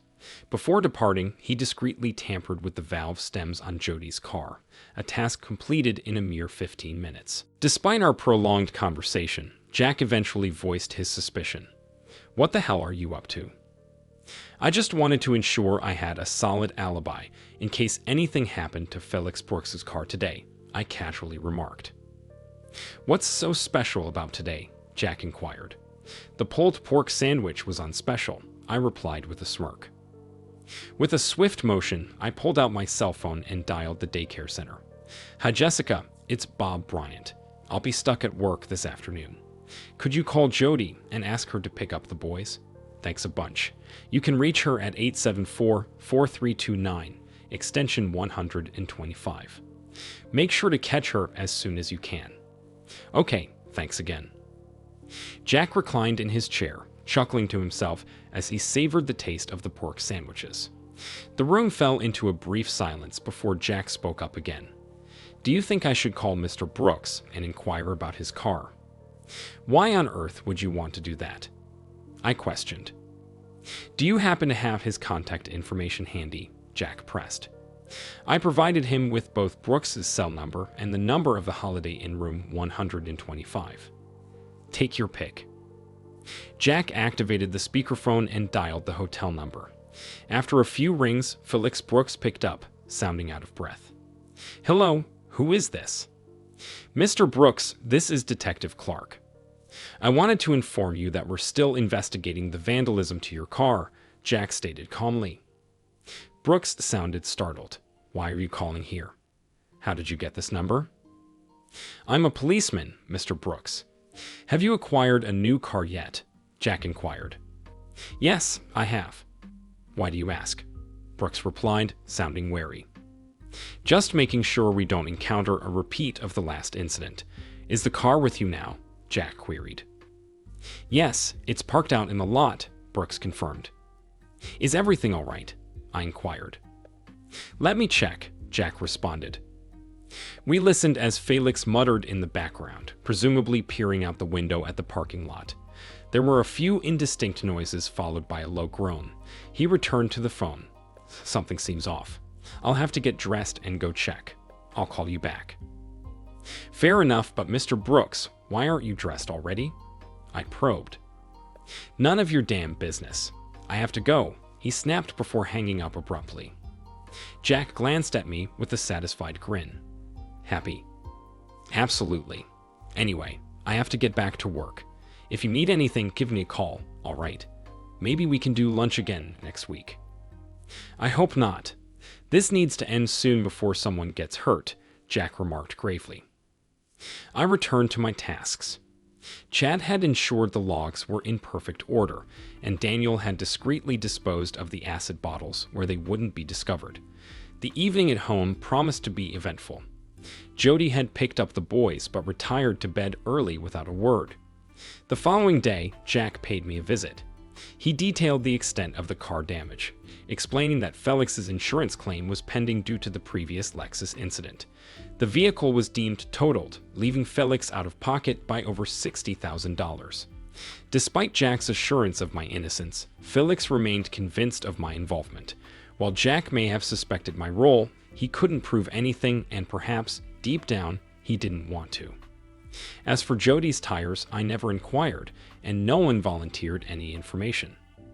Since Jody had remained silent about the whole ordeal, I resolved it was time to put an end to it. My STD test results came back negative, reassuring me. I had already completed the paperwork for the lawyer to initiate the divorce proceedings. I intended to take the boys out to the Russells' ranch over the weekend, just in case Karen happened to be there. If not, we'd spend the day with Batty. The only unresolved issue was the lack of concrete evidence regarding the extramarital affair. The weekend turned out well. Karen was present, much to the delight of the kids, and we all enjoyed ourselves immensely. It felt like we were a family again, a feeling I sorely missed, as did the boys. Karen remained oblivious to the turmoil brewing, though thankfully she didn't pry. Before bidding farewell, Batty gave me a reassuring wink and assured me that everything would work out. I received an enticing job offer about 100 miles away. It offered more pay, a superior position, and the possibility of buying into the business in the future. It seemed like the perfect opportunity, except for the fact that it would take us away from Karen. The following Wednesday, Jody went through her dress-up routine once more. I wasn't sure what kind of car her boyfriend was using, but it was evident she was preparing for another rendezvous with him. I assumed they were still frequenting the same place. I knew I had to take action, but I hadn't devised a plan yet. As the guys and I pondered our next move, Batty Russell unexpectedly pulled up. She gestured for me to join her in the car and drove us silently to the plant. Parking in the rear, we entered through a private entrance directly into Mr. Russell's office. Batty facilitated introductions, and his secretary promptly served us coffee. We engaged in light conversation for a while until I couldn't contain my curiosity any longer. "Was there a specific reason you brought me here?" I finally asked. Mr. Russell chuckled. "It's time to wrap up this charade. Batty has briefed me on the situation, and we've conducted a little in-house investigation. Once everything's set, we'll proceed. You should have all the necessary information by day's end. If I do anything that embarrasses you, Bob, I apologize in advance. It's not my intention to cause you any harm." We continued chatting to pass the time, and Batty noticed my grin when the topic shifted to Karen. Despite my attempts to remain discreet, I evidently failed. The ringing phone captured everyone's attention. Mr. Russell's demeanor shifted as he took the call. "What's happening?" "All right. Thanks for the update. You know what to do next, correct?" Mr. Russell's smile returned. "Everything's set. We can proceed. Felix and your wife are in their usual room at the Holiday Inn. Felix drove a company BMW, which is a violation of company policy, so it's been returned to the plant. Unfortunately, it seems your wife also has a couple of flat tires. Seems to be becoming a bit of a tradition." He activated the speakerphone and dialed the room. "Felix, this is Mr. Russell. Apologies for the interruption, but we need to discuss a crucial matter," Mr. Russell began. Felix's response was hesitant, marked by stuttering. "Yes, okay, no problem. How did you get this number?" "That's irrelevant, Felix. What's pertinent is that the legal department has been alerted to a potential sexual harassment situation. I need accurate answers from you. Is there a female company employee with you in the room?" Mr. Russell inquired. There was a momentary silence, followed by indistinct background chatter. "Yes, sir, there is," Felix replied. "Felix, is she there willingly, or are there any elements of coercion or threat involved?" Mr. Russell pressed. "No, sir, absolutely not. There's been no coercion whatsoever. She's here of her own volition. I didn't compel her to do anything," Felix clarified. "Excellent, Felix. Your honesty on this sensitive matter is appreciated. We'll draft a statement to confirm that. Now I need to speak to the young lady to verify. Could you put her on, please?" Mr. Russell requested. More murmurs filled the background before Jody came on the line. "Sir, how can I assist you?" she asked. "Jody, did Mr. Brooks coerce or threaten you in any manner to accompany him?" Mr. Russell inquired. "No, sir. He didn't threaten me at all," Jody responded. "Good to know. So it was consensual, and you weren't subjected to any intimidation. Is that correct?" Mr. Russell sought confirmation. Another brief pause ensued, followed by hushed discussions. Eventually, Jody returned to the line. "Yes, sir, it was consensual." "Excellent. When you and Felix return to the plant, we'll have the statements ready for you to sign. Can you put Felix back on, please?" Mr. Russell requested. "Sir, how did you know my name?" Jody questioned. "Don't concern yourself with that, Jody. It's inconsequential," Mr. Russell assured her. Once Felix rejoined the call, Mr. Russell instructed him to head back to the plant to sign the necessary papers in the legal department. After hanging up, Mr. Russell flashed a smile. "Batty, why don't you take Bob out for lunch and return in a couple of hours? By then, the legal team should be finished, and we can all resume our normal lives," Mr. Russell suggested. We enjoyed a delightful lunch, during which I struggled to contain my gratitude. Batty insisted that we refrain from discussing the matter further or mentioning what had transpired ever again. Additionally, she made me promise not to divulge anything to Karen. It was a promising sign. I shared my excitement about the new job offer with Batty, who expressed her happiness for both the boys and me. After lunch, we made our way back to the plant, where I obtained notarized copies of Felix and Jody's statements. Both affirmed that their affair was consensual. The legal team assured me that this evidence would be sufficient for my lawyer to proceed with the divorce.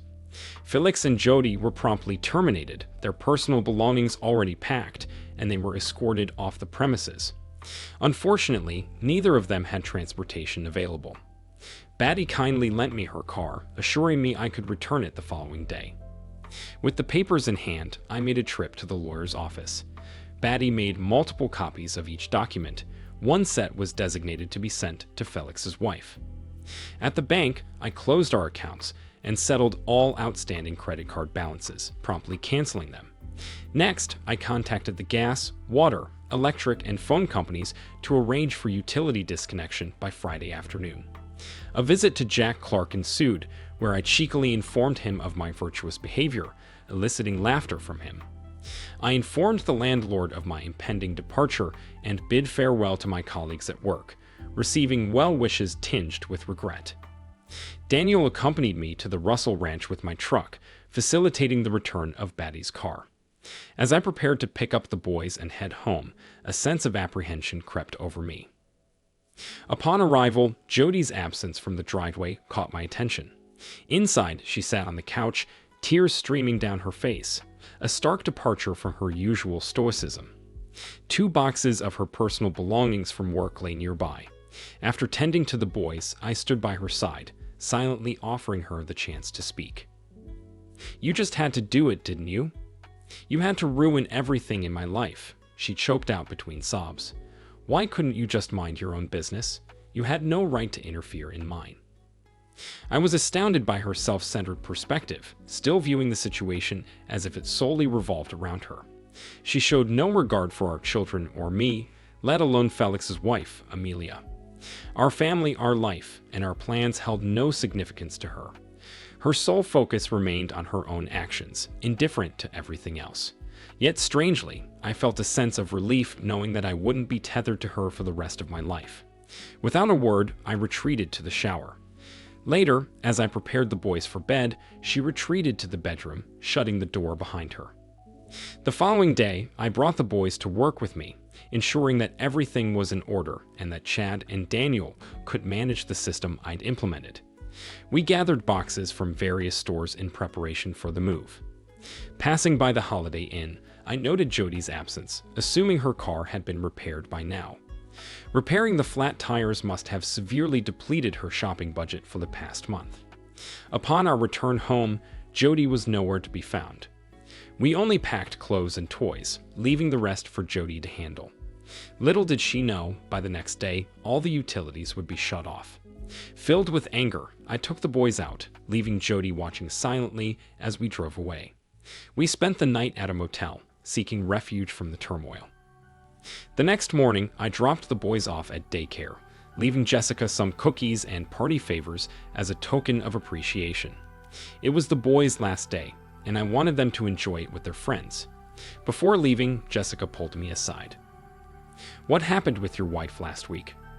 I didn't want to pry, but now that you're leaving, I'm dying to know, Jessica inquired. She was really upset when I called. She demanded to know where I got that number, and when I mentioned you gave it to me, she started swearing up a storm. She didn't say much when she picked up the boys, but I could tell she was fuming. "I'm sorry, Jessica. I kind of set you up," I admitted. Jody was having an affair. She was at the Holiday Inn with her boyfriend, and I thought if I got you to call and interrupt their party, she might reconsider the whole thing. But it didn't work out like I hoped. Instead, she ended up getting mad at both of us. I'm serving her with divorce papers this afternoon, and the boys and I are leaving for a new job right after I pick them up. It was a low move on my part, and I apologize for dragging you into it. I visited my divorce lawyer, finding everything neatly prepared. Custody of the kids was granted to me, with Jody granted visitation rights at her discretion. Frankly, I didn't anticipate her taking much interest in them anyway. As for the rest, our assets were divided evenly, although there wasn't much to divide. There was no spousal support, child maintenance, or financial settlements of any sort. I relinquished all the furniture, appliances, and household items to her. I had no desire for them. She kept her car, which I gladly relinquished, as it had become notorious for its recurrent flat tires. Handing over the papers to Jody seemed like the final formality. Unless she contested it, the divorce would be finalized within 3 months. Attached to the divorce paperwork was a notarized statement from Felix and Jody, with a marginal note from the lawyer indicating that these statements would remain confidential if all terms of the divorce were accepted. No further inquiries were made. As I pulled up to the driveway, seeing her car there assured me she was home. I sat there for what felt like an eternity, grappling with a surge of conflicting emotions. I had loved Jody deeply. She was the only woman I had ever been truly close to. I had always assumed our relationship was normal, failing to recognize any dissatisfaction on her part. Her actions were deceptive, yet I couldn't help but feel partially responsible for my lack of attentiveness. Knocking on the door of my own home felt surreal. When she opened it, she looked weary, and her offer of a drink seemed to emphasize the distance between us. I handed her the papers, but she didn't immediately open them. Instead, she held them in her hands, her gaze shifting from the documents to me and back again. "Why?" I asked, unable to discern whether her expression conveyed anger or sadness. After a brief pause, she finally opened up, her tone tinged with a mix of resentment and regret. "He smelled like aftershave, you smelled like fertilizer. He wore our many suits while you wore jeans. He dined on lobster and steaks, while you preferred ribs and burgers. He owned a London fog overcoat, while you had your Carhartt. He drove a fancy car, while you drove a truck. His nails were always manicured, while yours were perpetually dirty. He had a prestigious career, while you remained a farm boy. Need I continue?"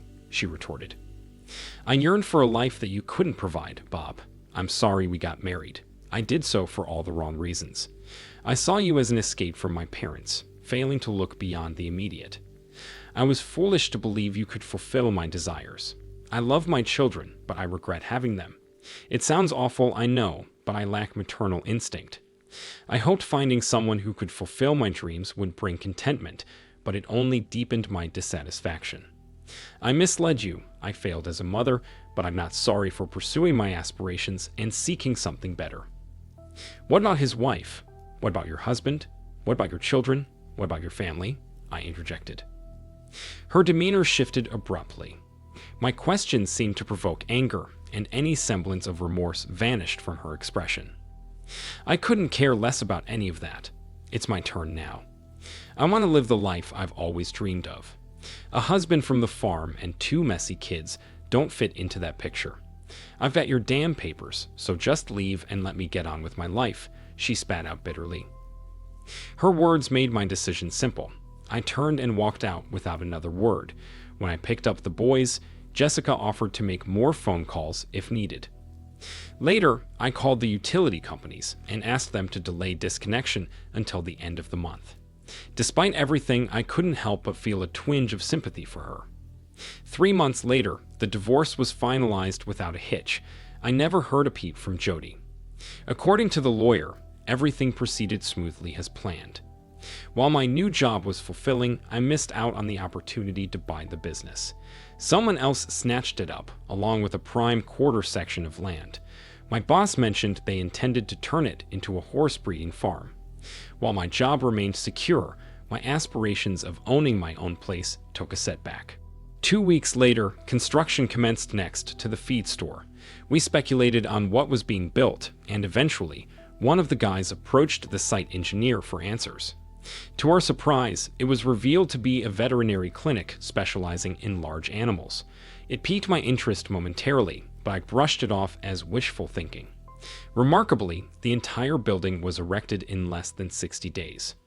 The new owner was scheduled to make an appearance on Saturday, prompting the boys and me to swing by during our lunch outing, filled with a sense of curiosity. Suddenly, both boys began excitedly yelling, "Karen, Karen." There she was, looking radiant as ever, accompanied by Betty. Karen had pursued her veterinary degree and now aimed to raise show horses while managing the large animal clinic. As she showed the boys around the new facility, Betty and I caught up. We all went out for lunch together, where Karen shared her plans to build a new home on the property to be closer to her work. The ride home that evening was filled with joyous grins from ear to ear. 5 years later, Karen's passion for raising beautiful horses had blossomed into a thriving business. Her clinic was renowned for its success. Meanwhile, I had expanded my ventures, now boasting 6 feed stores. The boys had gained 2 baby sisters, whom they adored dearly. Every weekend, my mother-in-law Batty and Mr. Russell, whose first name I never did learn, visited us without fail. However, Jody never made an effort to visit the boys. Thank you for watching this video to the end. If you liked it, please like it and subscribe to the channel. See you soon.